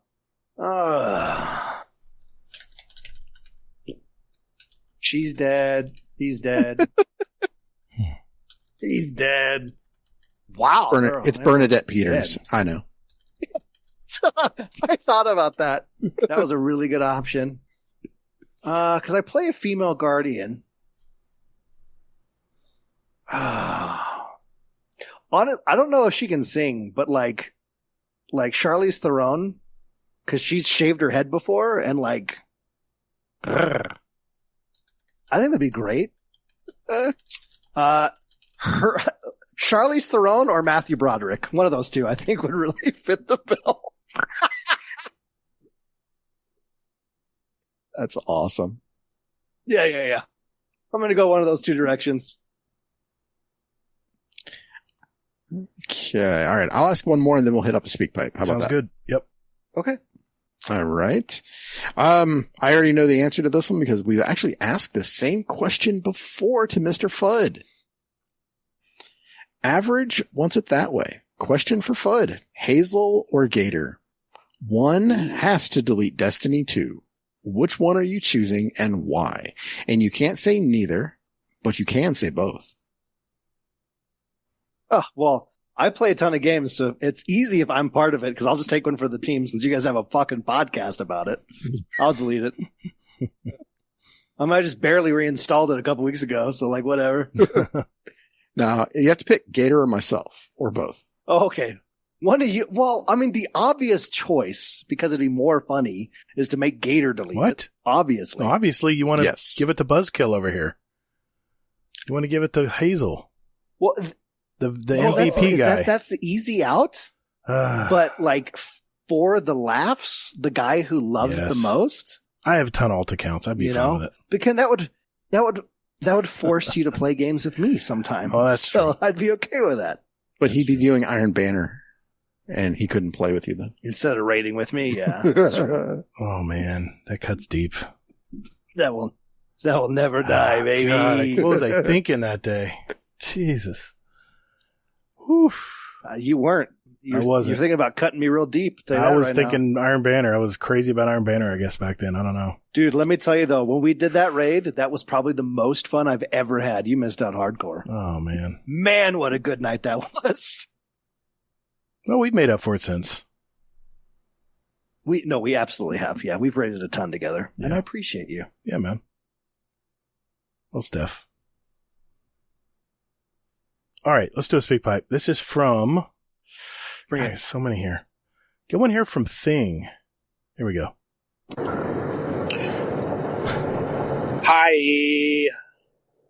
This is the third time that I'm trying to record this. Anyways, I hope I make the cutoff for tonight. You did. And, yeah. I had all my thoughts gathered. Now I'm a little flustered. Titans. He sounds mad at us. Now that they have a roaming well that essentially follows them, that does more. Maybe it doesn't have the healing capacity that a warlock well has. Should warlocks get something like that, or maybe an exotic? Because the sacrifice of not wearing a different exotic, but an exotic that makes our wells follow us around. Just wanted to hear your guys' thoughts on that. This sounded way better originally, but this is the third time I've tried this, and I can't gather exactly what I said. Oh, good, man. All those times. But yeah, you guys doing awesome. Doing great show. Thanks, buddy. Love you. Bye. Just an aside here. If you want to send us a speak pipe, just write it down. Write it into a script. Write your thoughts on paper. Then you can just bullet point it. Just saying, that's what helps me. But what do you guys think? From the hip was no legit. It is so stressful to send a speak pipe. Like, I guess so many people just write a question and to do a speak pipe. Like that takes that's another level of dedication. So it is. Thank you for legitly sending that in. Like, it's our next level player. Good for you. Yep. Our next level members. Even though that was the worst take that we've ever heard on this entire show, ever in 250 episodes. I love you, but fuck warlocks. Am I right? I can't help you, Thing. I can't help you because I'm not playing a warlock right now. But I feel you. You're not. I feel because you, man. You've learned I'm a Titan right now. So much about the game over the years. I can't take his side right now. Exactly, because you're smart. I don't know understand. about that. I play all three characters, but I can't shoulder touch my charging shit right and eating crayons. Best way to play the game. It's pretty damn addictive. I might be thinking about doing that after the podcast tonight. Maybe. Yeah. I don't know. Yeah, no. Warlocks have enough. They're fine. Give us Titans. They're good. They're good. Shit. Yeah. Okay. Fair enough. Yeah. Let's roll one more. I love that it says that thing over there is typing. I'm like, here it comes. Yeah. Mm-hmm. While we're thing over there, it's back. While we're rolling here, we've got one here from Bell. What's up, guys? It's Bell. I know, unfortunately. Got a couple questions. Hazel, why are you hating, bro? Gator, why'd you take my ball? Oh, sorry. And not really a question, but for Fudd, I love you. And you're an amazing human being. Thanks. Bye. Bell? Oh my God. I love you too. Thank you so much. Fuck you other guys on the show. Bell's our spirit animal, man, on our team. Yeah, I'm feeling pretty good right now. On the Wonder Boys, he's our spirit animal. Bell, you're an absolute legend of a human being. Dear God. Hazel, why are you hating on such a perfect person? He's hating on the Wonder Boys. What are you talking about? He's hating on the Wonder Boys. I don't know. I keeps it real. Why are you a hater? Why are you a Gator hater? I don't hate Gator. He just has bad ideas. Not as bad as Things, but, you know. Oh, wow. Sorry, Thing. Sorry you had to endure this tonight, dude. Yowzers. Woof. Yeah. I'm kidding. I get it, Thing. Jokes. I get it, man. Everyone's different how they deliver their message. I get it. All right. Yeah, no, Thing, that was amazing. Yeah, it brother. was. Don't even worry about it. Thank you so much for sending one in. That's a Bell, huge thanks moment. for Putting yourself out there is scary. You went for it. It is. Proud of you. Yes. It is. It's a step. All right. What else we got, Hazel? I'm looking at the clock here. Listen to the first episodes of any podcast you listen to, and I guarantee you'll hear the exact same thing. Yes. Probably worse. Don't listen to our first episode, please. Welcome to the show. Don't listen to our first. Yeah, we sound like a bad Adam Sandler skit. It's bad. There you go. It's bad. Yeah, I hear you. Yeah, I remember it took me 4 hours to edit our first podcast. It was a nightmare. Dude, when you told me that shit, I was like, you're doing everything wrong. You need to stop carrying it out. I learned. Yeah, that's what I did, Admiral Nips. I cut out every 2 hours cutting out the ums. I cut out every one of them. We all did it, dude. There's a lot of things I didn't know. I did that at first, too. Remember, brutal. When I told you I'd never podcasted before, I literally jumped on, I recorded a show on OBS because I listened to it on YouTube, how to do it. And then the editing, when we were done recording, I was like, oh shit, now I got to edit this thing. back to YouTube. That's how I learned. Oh yeah. So. And then I quickly took upon the idea of whatever fucking happens. And so I would just take the entire audio and I'd be like, there we go. And upload it. Whatever existed in that show, it existed. I got a couple friends that are real good audiophiles, and they always tell me if something doesn't sound right. I love that feedback because I don't know otherwise. Yeah. Anyway. Oh, absolutely. Yeah. You're editing. You don't have the time to go back and listen to every second of 4 hours. I actually listen to every second of the podcast when I edit. Very rarely will I skim over. Very rarely. Except that part where Hazel deleted a question on the air. I must have missed that. Sorry. You poor guy, dude. I know. Oh my God. I know. That sounds awful. Ha, Raza, I love you, man. Gator, something does not sound right with Hazel. We can hear him. I'm sorry, I had to say that. I feel like I've been getting the brunt of abuse tonight. All right. Bravo. I love these live shows. What else we got, Hazel? All right. Let me go back to the questions here. I wish I could keep this chat up and questions, but unfortunately not. So, Flagpole Sitta, a.k.a. Danger Powers, asks, question for the snazziest raid race dresser. I thought that would be RNG, but anyway. You and RNG are essentially the best commentary duo since Madden and Summerall. What Owl Sector Alliance duo would you like to see and why? Ooh, to host one of these things? Oof. Yes. That's tough, man. That's tough. I have an answer too. There's some great... Yeah. Let's hear your answer first. I'll think about this. Yeah, I want to hear Gator and that one guy. That one guy. No one respawns in real life. Oh, yes. Oh no. I would watch that. You know, and me and Respawn, put them in the same room as well. Me and Respawn, actually, we're both two Florida boys. We actually get along when we're talking together. He's been on our show. He's been very good. Yeah, he's been really good. I think he just enjoys giving Night Demon and Parody a bunch of shit on the show, on the Two Titans and Hunter. I just think that's his shtick, man. I think he just loves bugging the shit out of those guys. I think me and him would get along just fine. Yeah. I go with that. I have an answer. Okay. It has to be Sweaty Spooks for the energy, the voice. Absolutely. And he speaks so well. Mm-hmm. He enunciates so beautifully. Yep. And he has that energy. And then Sin Media, because he also has that voice. But the back and forth between like Sin's like, yeah, and they're doing things.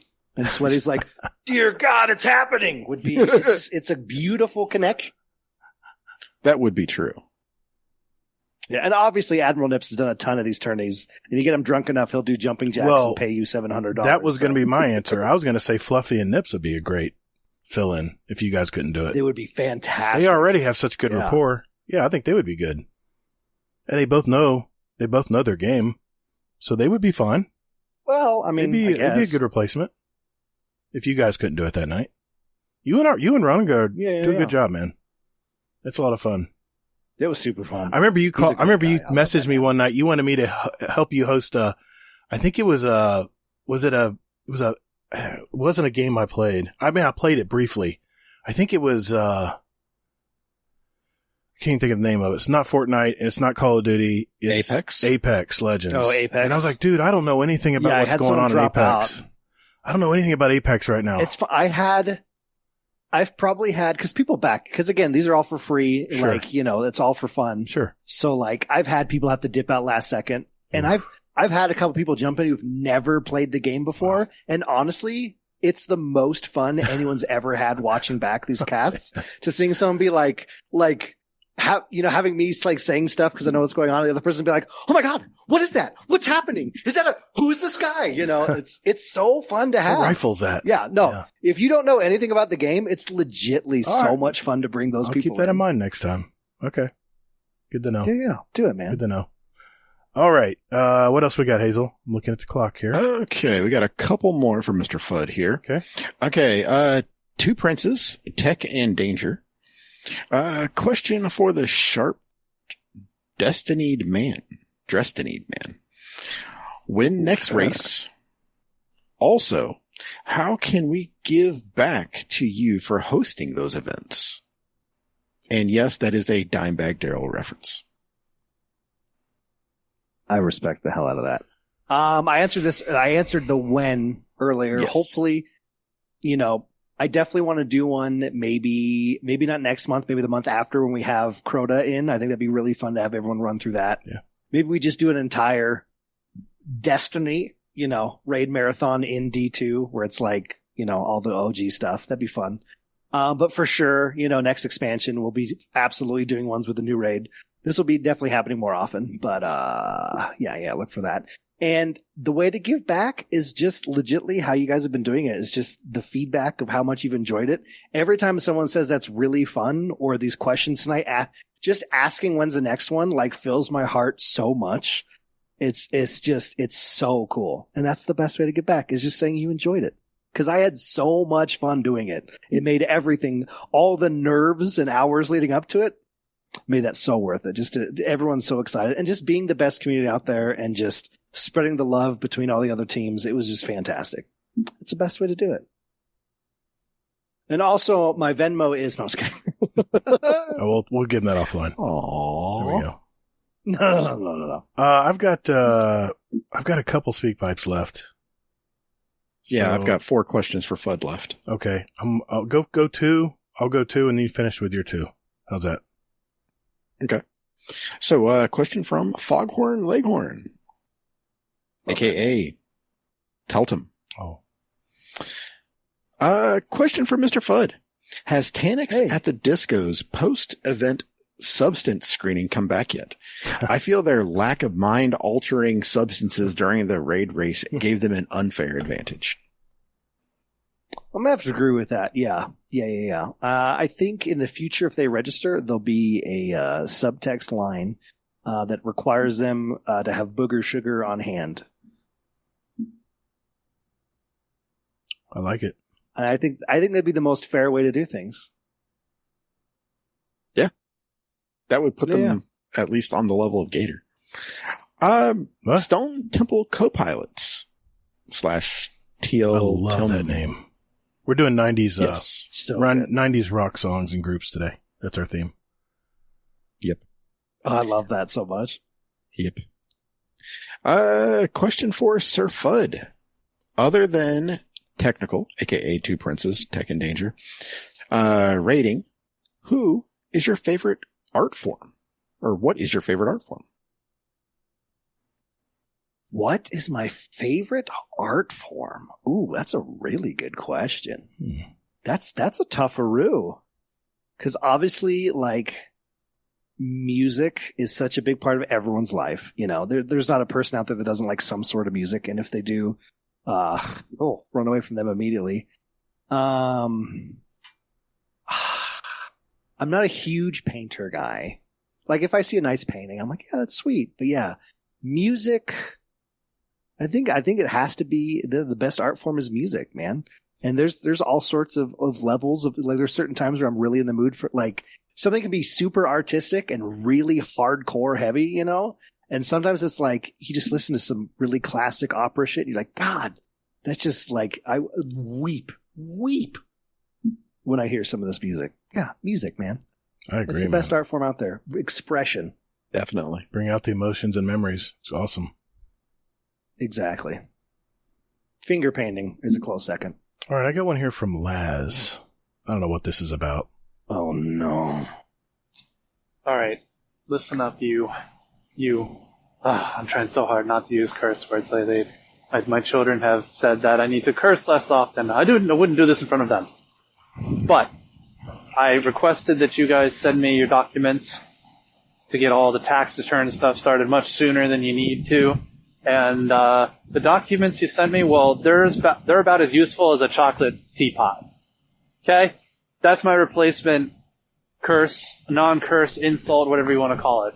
I ain't cursing anymore. It's not good in the lawyer business.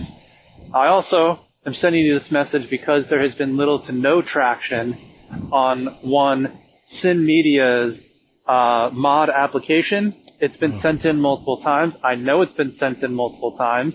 It's why I have your personal emails.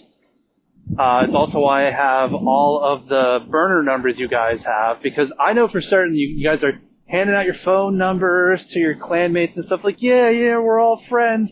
And then if someone dives deep into it, they realize they're all burner phones, flip phones you bought at the store. We're onto your game, guys. And Sin Media deserves his mod ship. And that's what it should be called. Sin Media, his mod ship. That should be his official title. Legally speaking, it makes perfect sense. If you disagree, that's fine. We can have yet another meeting. I know how much you guys enjoyed the previous one that everyone got to hear the audio for. So, hit me up and, we'll see how this all goes down. This is your local law firm checking out and about to hit the links because it is raining and that is the best time to go and play some golf. Thanks, Laz. I thought you made him Didn't you make him a mod? I did, yeah. Oh, there we go. Oh, is Sin already a mod? Well, he was for, like, how long? A second, maybe. He was a mod. There we go. Well, let's think about this, guys. How many mods does the Discord really need? Well, if you're... Good point. if you're Potato Thumbs, you just make everyone a mod. That's how you solve the problem. Xanafan 7-Eleven way to go. Yep. There it is. Yep. I don't know. How many mods is too many mods? That's a way callback that most of your listeners won't understand. That's okay. It's okay. We appreciate them. They won't. How many mods is too many mods? I mean, Hazel? That's not the question. Too many mods? That's not the question. Oh, okay. I'd rather not answer. Hey, you know what we could do, Gator? What? We could mod Sin and then put him in charge of GDC4. Ooh. But would he leave Guardian Hub? There's the price. There's the price, Sin. There we go. Oh, wait a minute. Perfect. Fud's got an idea. Here's a thought. What if we don't mod Sin and I scroll through the list of people that have no role in your Discord and you just mod one of them instead right now? Wow. What do you think? What are your thoughts on that? Oh, shit. That's pretty harsh. Yeah. I mean, I'm down. I'll choose one right now. Oh, wow. Yeah, we could do this live right now. I think it would be really fun. What do you guys think? Mod for a day. Or we could mod a listener. Yeah. There we go. Yeah. Just someone in the Discord that has literally no role right now. That's impossible. Yeah. Well, no, there are some in there. There's a lot in there, actually. Yeah. Forget the app. This is my application. I'm applying for, what is this? Kezza, Kezza, to be a mod instead of Sin Media. All right, mod for a day. There we go. Kezza. There you go, Kezza. DM us. What about Stormcrow? Go out there, make it happen. There's a lot of people out there that are very worthy of being mods. And yes, there are. The question is how many mods is too many mods? I mean, we've been appointing mods as we've grown. And it is, I'll just tell you right now, it's not cush work. These guys have to keep an eye on the Discord all day when I'm at work. I can't look at the Discord. I'm burning up in the sun outside. I can't even pull my phone out. It probably shuts off anyway because it's too damn hot out. So they do really good work. And I don't know if you want to be a mod. It's a thankless job. It really is. And we actually do things unlike other Discords. You should see the Roundtable channel. You want to call those out real quick? You should see we have a channel called the Roundtable. It's where all the mods come together like King Arthur at the Roundtable. And that was my idea. And the conversations that we have in that channel, I can't repeat here. Yeah. I'll be honest, we have more like not safe for work material in that channel just because we talk. As you should. Yeah, just because we have to talk about like what people are posting. If your mods aren't literally the worst people in your Discord, you have the wrong mod team. Oh my God. Yeah. That's just the way it tell works. Cheesy that? Really? Oh, absolutely. Oh my god. Okay. Hey, anyone who's like, hey, can I be a mod? I'm like, hey, are you a garbage human being? Then yeah, bring it on. We have a lot of capable people out there that might possibly be a mod if they decide to take on the task down in the future. We're not limited to what we have now, but as we grow, we add more mods, and we're growing every day. But no one more capable than Keza, Kezza. DM us. You're now a mod for the day. Oh, no, just do it. Don't tell him. Yeah, oh, just make. He's got to be in the Discord to be able to know. He only gets it 24 hours. He's in the Discord. Is he? That's he in fine. there now? If he never knows, it's for our own enjoyment. There you go. He's online. There you go. Sorry, Sin. Yeah, do it right now. Someone put an application in before you. Sorry, man. There we go. Yeah. Well played. Oh God, we're so looking. bad. Yep. We're Perfect. So Beautifully done. Next question. I have please. I have one more speak pipe. You got two more for FUD, you said? Correct. Okay. Bring it. Let's go one for FUD. Okay. Mr. Monkey, question for the sexy FUD. Best Bond opening song, and who would be your dream pick for the next one? Love the raid race. Oh my God, that's such a good question. I know the answer already. Oh my God. Is it who I'm thinking of? Fuck. Current Bond? This is such a good question. Fairly current. I mean, Casino Royale had such a good intro for the revamp of James Bond as a character. Like that set such a fucking good tone. Fucking GoldenEye is incredible. Thunderball was so. This is such a tough question. Rossa said it. That's my answer. Skyfall Adele, yeah, that's a great hard song. to top. That Skyfall song was awesome. Oh my God. Still sticks in my mind. On Her Majesty's Secret Service is one of my top 3. I love Bond, by the way. Oh, fuck. I think it's going to have to be Chris Cornell, Casino Royale is my favorite ever. That was good. I listened to that song constantly. And that intro, it was, oh my God. Casino Royale may be the best all around Bond movie. Is just, they hit every note so beautifully. And that intro just hits so hard. My vote on the next person to do a Bond intro song? Missio. Oh, God. That's a callback. That's a callback. Would probably be Matthew Broderick. Does he even sing? He does, yeah. He's on Broadway all the time. On Broadway, yeah. Oh, man. It'd have to be a pretty serious song, though. Bond is serious. Oh, my God. Who would do a really good... My God. I got to look at a list of people here. Man, there's a lot of good people out there. There's been some good ones out. I mean, Adele really kicked ass. That was a great song. Billie Eilish was really good. It was good, too. I didn't expect... I mean, I like Billie Eilish, but hers was really good. Yeah. Oh. Chris Cornell, rest in peace. Amen. I mean, Miley Cyrus has some really good pipes. She's definitely figured out her voice, and her cover songs that are kind of like more of decades past has really hit, like legitly. Yep. I think that's my answer. I think Miley Cyrus could really hit it out of the park. She has a very unique voice. Man, it's a beautiful voice too. Amen. And she's figured her voice finally. It took her so long to figure it out. Well, she's old enough now. She's finally settled into her age and her style. Absolutely. Yeah. Oh, I love her music, man. Amen. Okay. Yeah. You have one more? We have one more. Yep. So, average wants it that way. Ends with question for FUD. Can the next raid race be at a time when the UK contingency can join in? Well, as a U.S. citizen, I have to say no.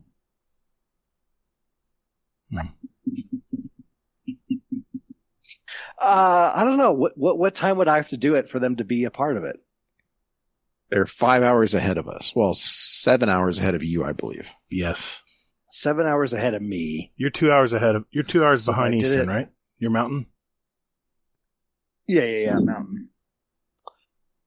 So if I did it like noon my time?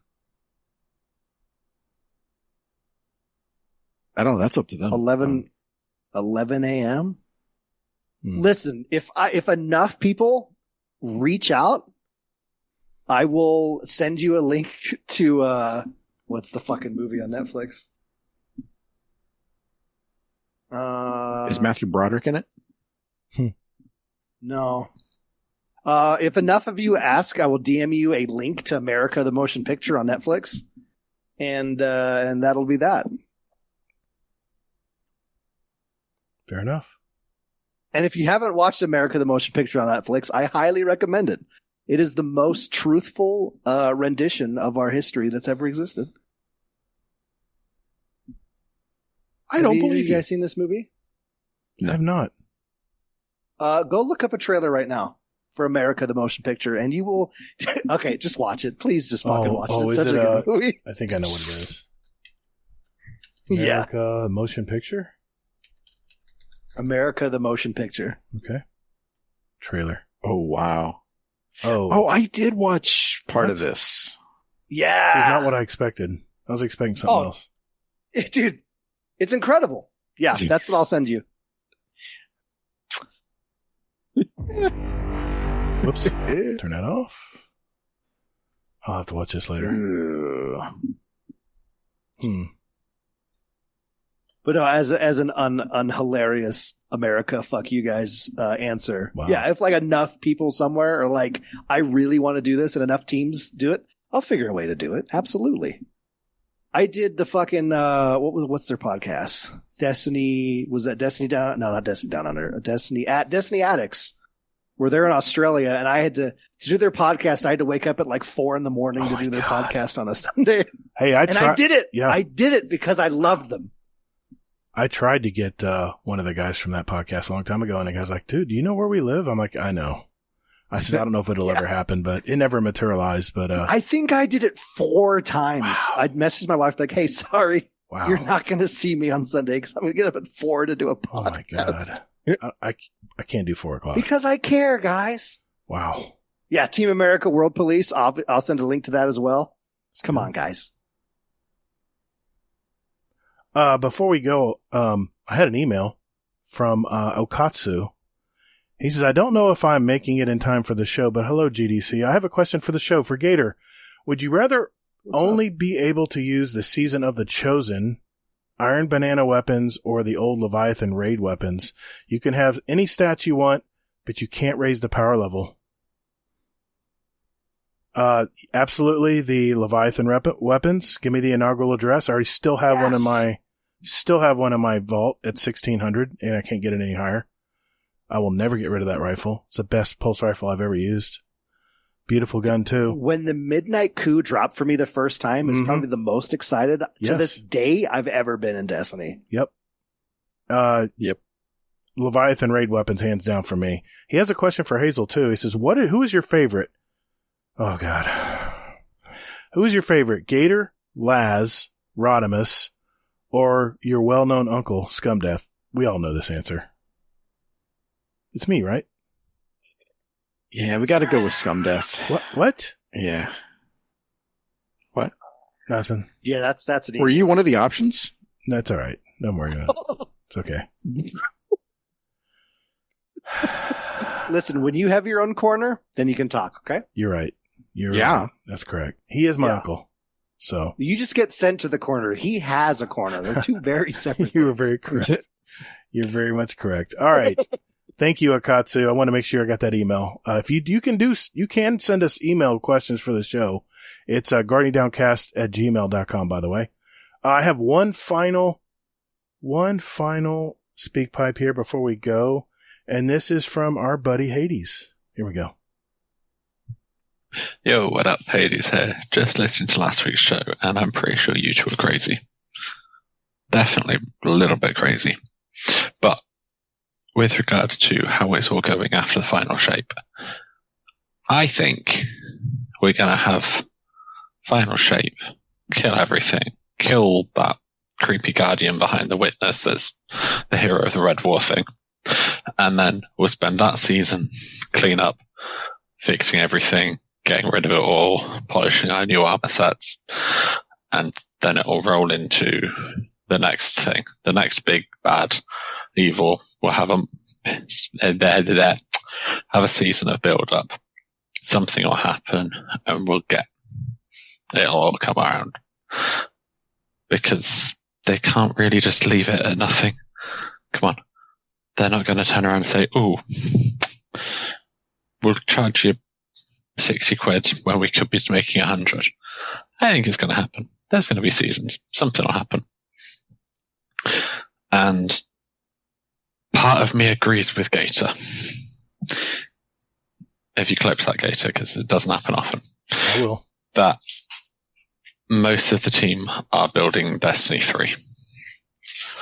Because, yes, Marathon's a thing, but they're not going to take everyone there. They've been building Marathon for a while. Destiny 2 hasn't been falling apart until relatively recently-ish. Big-ish. So they're going to be doing something. Because we don't have the people there. They've been hiring. They're not stupid. They may be idiots, but they're not stupid.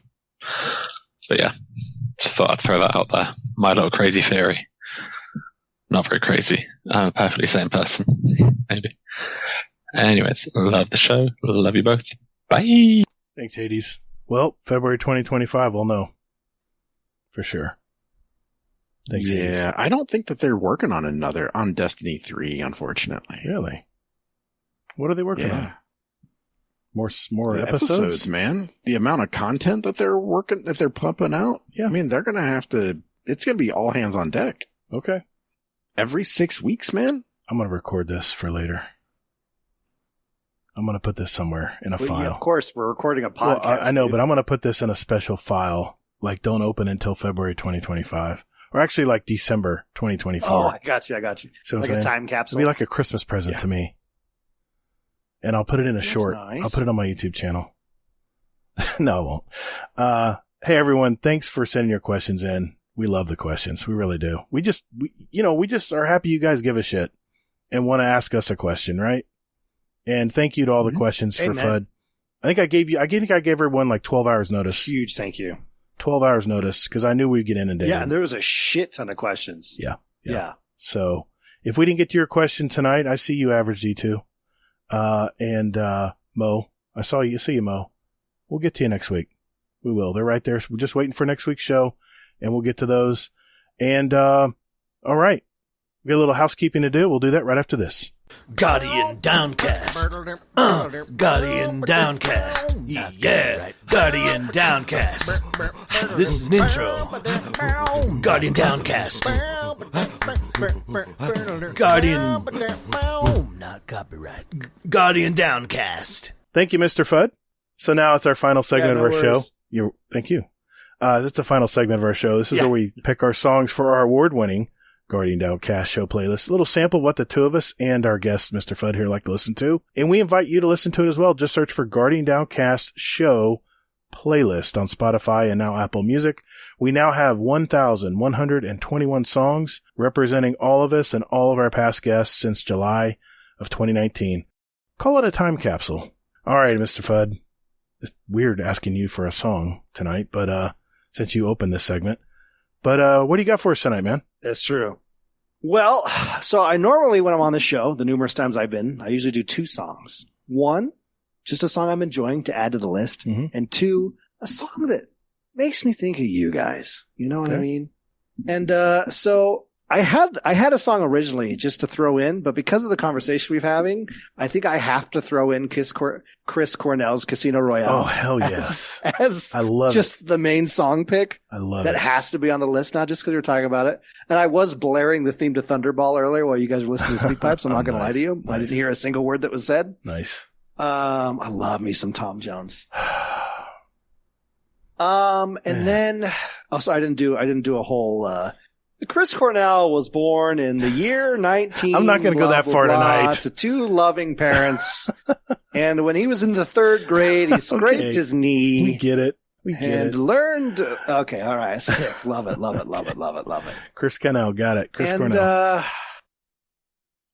Guys, my song that makes me think of you, that I hope isn't already on the list, but it's been stuck in my head for days out of nowhere. This happens to me a lot. But it's going to be I Was Made for Loving You by Kiss. Oh, I don't think we have that song. I don't think we have a Kiss song. Because, guys, I was, in fact, made for loving you. That's a great song. I was made for loving you, baby. Hazel, you look disturbed by this. Never. Well, he didn't know what I'm my just song flattered. pick was going to be. I'm flattered. I was going to pick. You don't need to be flattered anymore. It's who I am. I love you. I was going to pick So Into You by Atlanta Rhythm Section. But then I thought it would be too weird, so like it is now. Not at all, dude. I was going to pick that song tonight. Never too weird. All right, Hazel, what are you picking tonight, man? Okay. I went with actually, I threw out in Discord a while back, actually. I was like, hey, I want to hear some music. So, I was tired of everything I was listening to, and Mullet sent me a playlist. And I'm adding a song from that playlist. The song is Wayside from Heavy. H-E-B-B-E. I know that band, yeah. Wayside by Heavy? He had a popular song out in the 2000s, I think. I can't find this song on YouTube, at least. Okay. Awesome. No big introduction here. This is a song. I've actually picked this band for our song list in the past. They're London-based. Started in 2007. They actually started out in a high school and did bedroom jam sessions and put out a demo in 07, and the rest is history. Their song is called 1985. It's Hawken, which is a fictional character the three of them made up during their high school years. They said they might have been imbibing on some other products as well. Very talented musicians. You'll hear the runs and stuff in this song. Very good musicians, and I love that kind of stuff in songs. So, yeah, that's what I picked tonight. 1985 is the song by Hawken. All right. Well, a little bit of housekeeping here. We have our question of the month for August, and we turned it over to you guys. This is the very last week we're going to be doing this. So if you haven't done it yet, go to Question of the Month channel in our Discord, or you can send them to us in a SpeakPipe as well. I'll record them.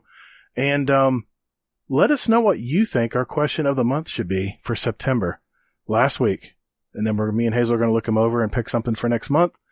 And I just want to let you know we did have this showcase event in our Discord, and I just want to mention our winners. I mentioned we were going to have 2 drawings. Blackbird won our GDC merch. I actually ordered his stuff. It's on the way, Blackbird. And Mr. Headley Lamar won a $25 Amazon gift card, which he in turn donated to my wife because she is a teacher. Headley, just want to let you know that she used that card to buy supplies for her school. So thank you, sir. That was a very nice thing to do. And then, like I said, we'll have our question of the month coming up in another week or so and go from there. And we'll have all our drawings and all that good stuff all over again for September. I want to give a shout out to our Patreons. We have our Dungeon Champion patrons. That would be Scoot, Oh Hey Redneck, Technical, Toll the Bell, Waffle, Raffy, Mullet, Nitro TJ, Darth Noodle, Nico, aka Jersey, Crow with a K, Smiter, and Valorfall. And of course our OG Raid Boss patrons from day one, that would be Jealous and Frostbite.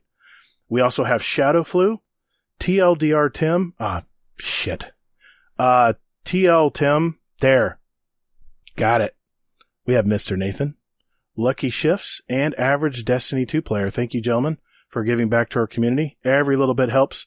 It goes into our technology and then producing the show, all of our stuff that supports our Discord and recording, all those separate services we use to make sure everything sounds good in your ears. And you guys single-handedly make us where we don't have to go look for sponsors, right? We don't have to look for Manscaped ads, or we don't have to hand read any Raid Shadow Legends ads. Man, I'd be a good voiceover for that. Anyway, you would be.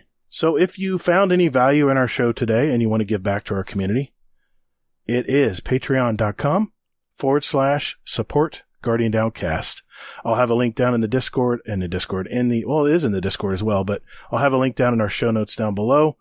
And remember, if you do decide to support our show and give back, mention your gamer tag so I know who to give credit to on the show. Give you a shout out. And if you're a new player of Destiny, Hazel really wants you in there. So that goes without saying. I definitely do. That goes without saying. That's a wrap, guys. Another episode in our collection. If you're just new here, just finding out about us, we have 213 other episodes. Man, that's a lot of episodes. I was scrolling through them looking for FUD today, and I was like, man, we've come a long way, man. Well, we have win interviews from gamers all over our community, in the Destiny community, so take a look at those, especially if you're just finding out about us. And do us a favor, the only way we grow this podcast, you can attest to it, Hazel, we spend $0 on promotion. It is all organic growth. And if you look at our growth numbers, it's like a hockey stick. It's amazing the growth we've had over just the last year alone. So that's all because of you guys. It's all because you guys go out there, you tell a friend about our podcast. And yes, we tend to go long. We are a little bit longer than most Destiny podcasts out there, but I like to think we go a little deeper. Girthy even. Well, it is very girthy. It's like a hockey stick. There, you nailed it. See, you get it. It's too easy. It's too easy. It's like a hockey stick. All right. Well, you know what we got to do before we go? We have Uncle Scumdeath is coming to town, and he did do a follow-up first on our last. If you remember from last week, he had his daughter moving in unexpectedly in his home, and we asked him to do a follow-up, let us know how it's going. So he left this message today. Hello, welcome to Scumdeath's Corner. You obviously heard last week's. I've just walked home from band practice. I didn't have anything to say really this week. Nothing much has happened. It's been hectic. But I've come home and everyone who now lives in my house is in the kitchen where I live. And they're banging out music.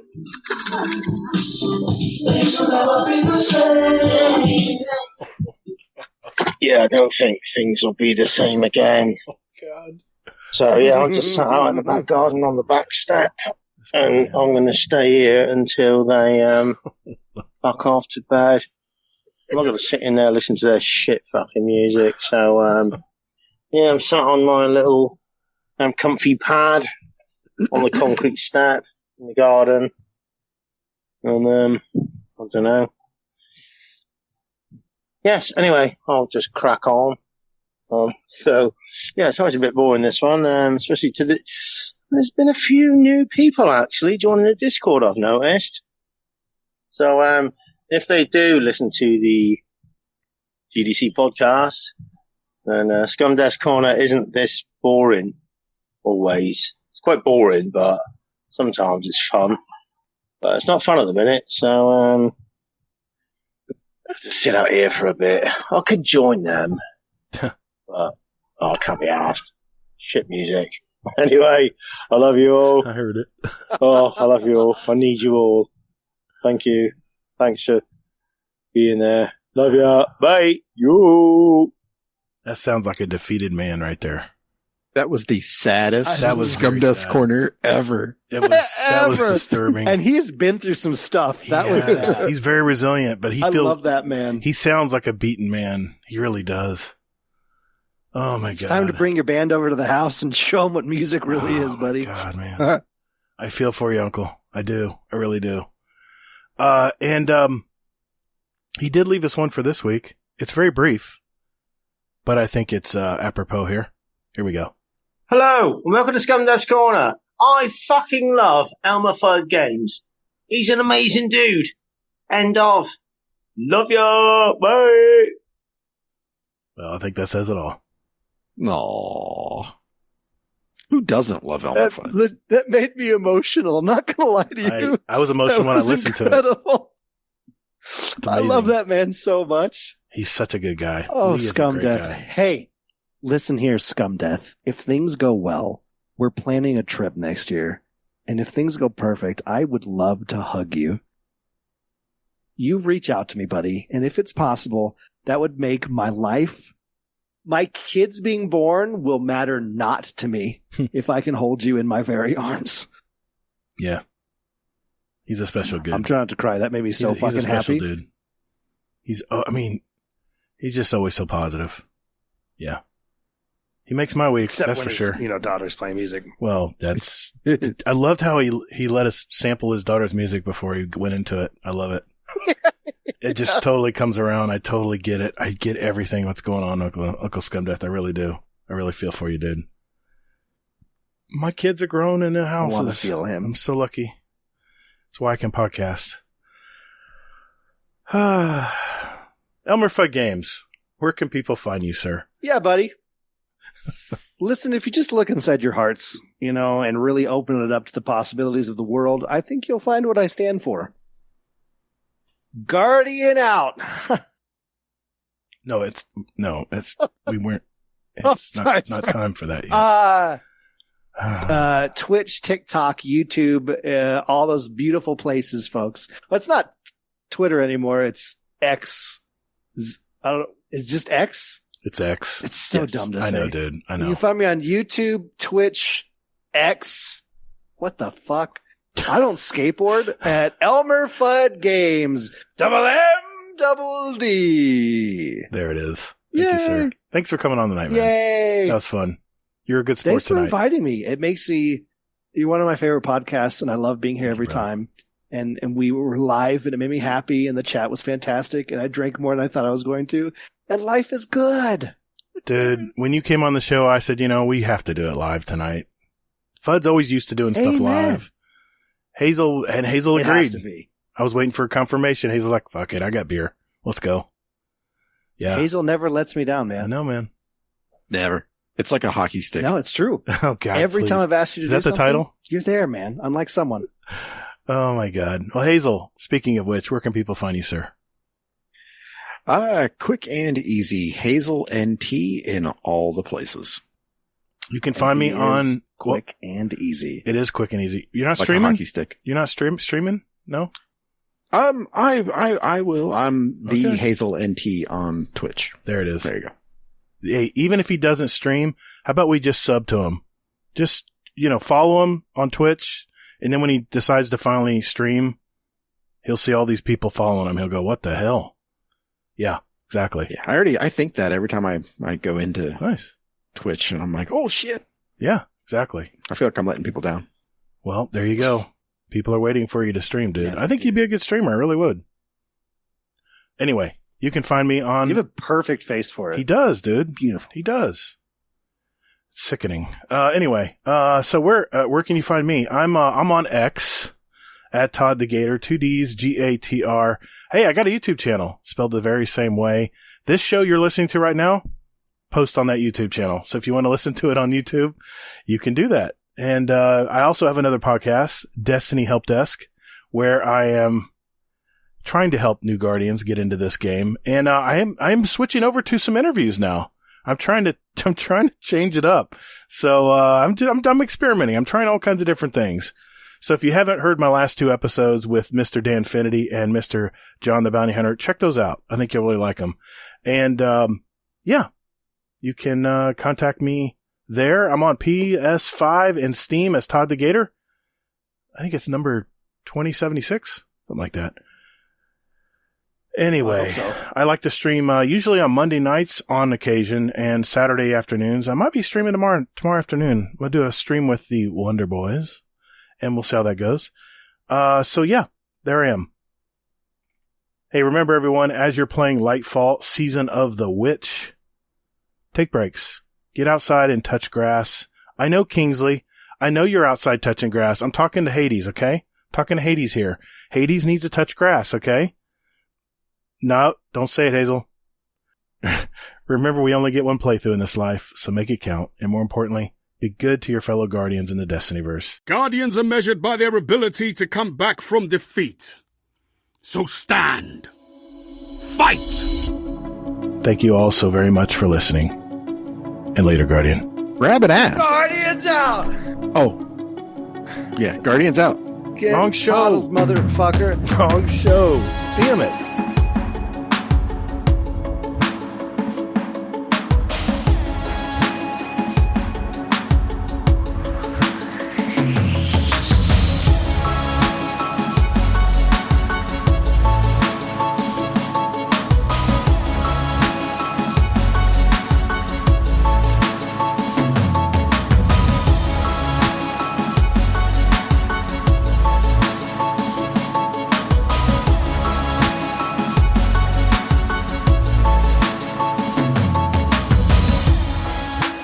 You're eating that sandwich wrong. You know that, right?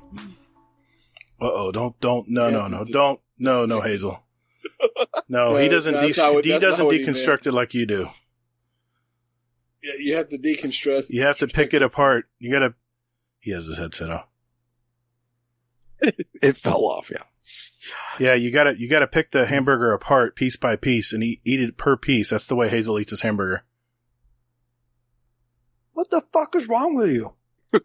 I showed him a picture of some BurgerFi, and I sent him a picture and said, "Hey, burger user manual." Had a big bite out of it. Anyway, thank you everyone for sticking around. This was a long podcast. Poor people. Thank you so much. We see you. We really do. Thank you all for sticking around and listening to us on a live show. We love you guys. And hey, man, great show, Fudd. Thank God you're 2 hours back. Amen. Great show, Hazel and Gator. Thanks, man. We try. You're awesome. We try, dude.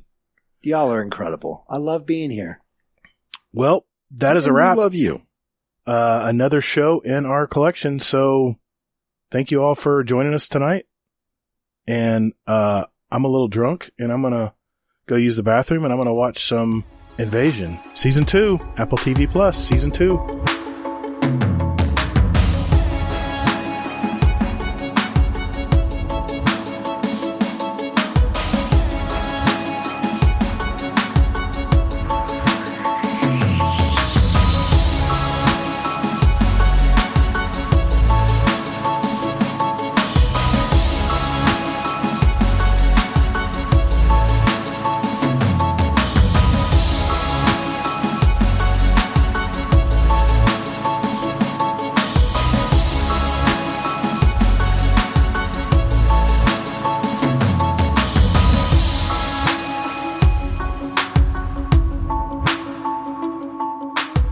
Does anyone else call Destiny 2 Beyonce because it's Destiny's Child?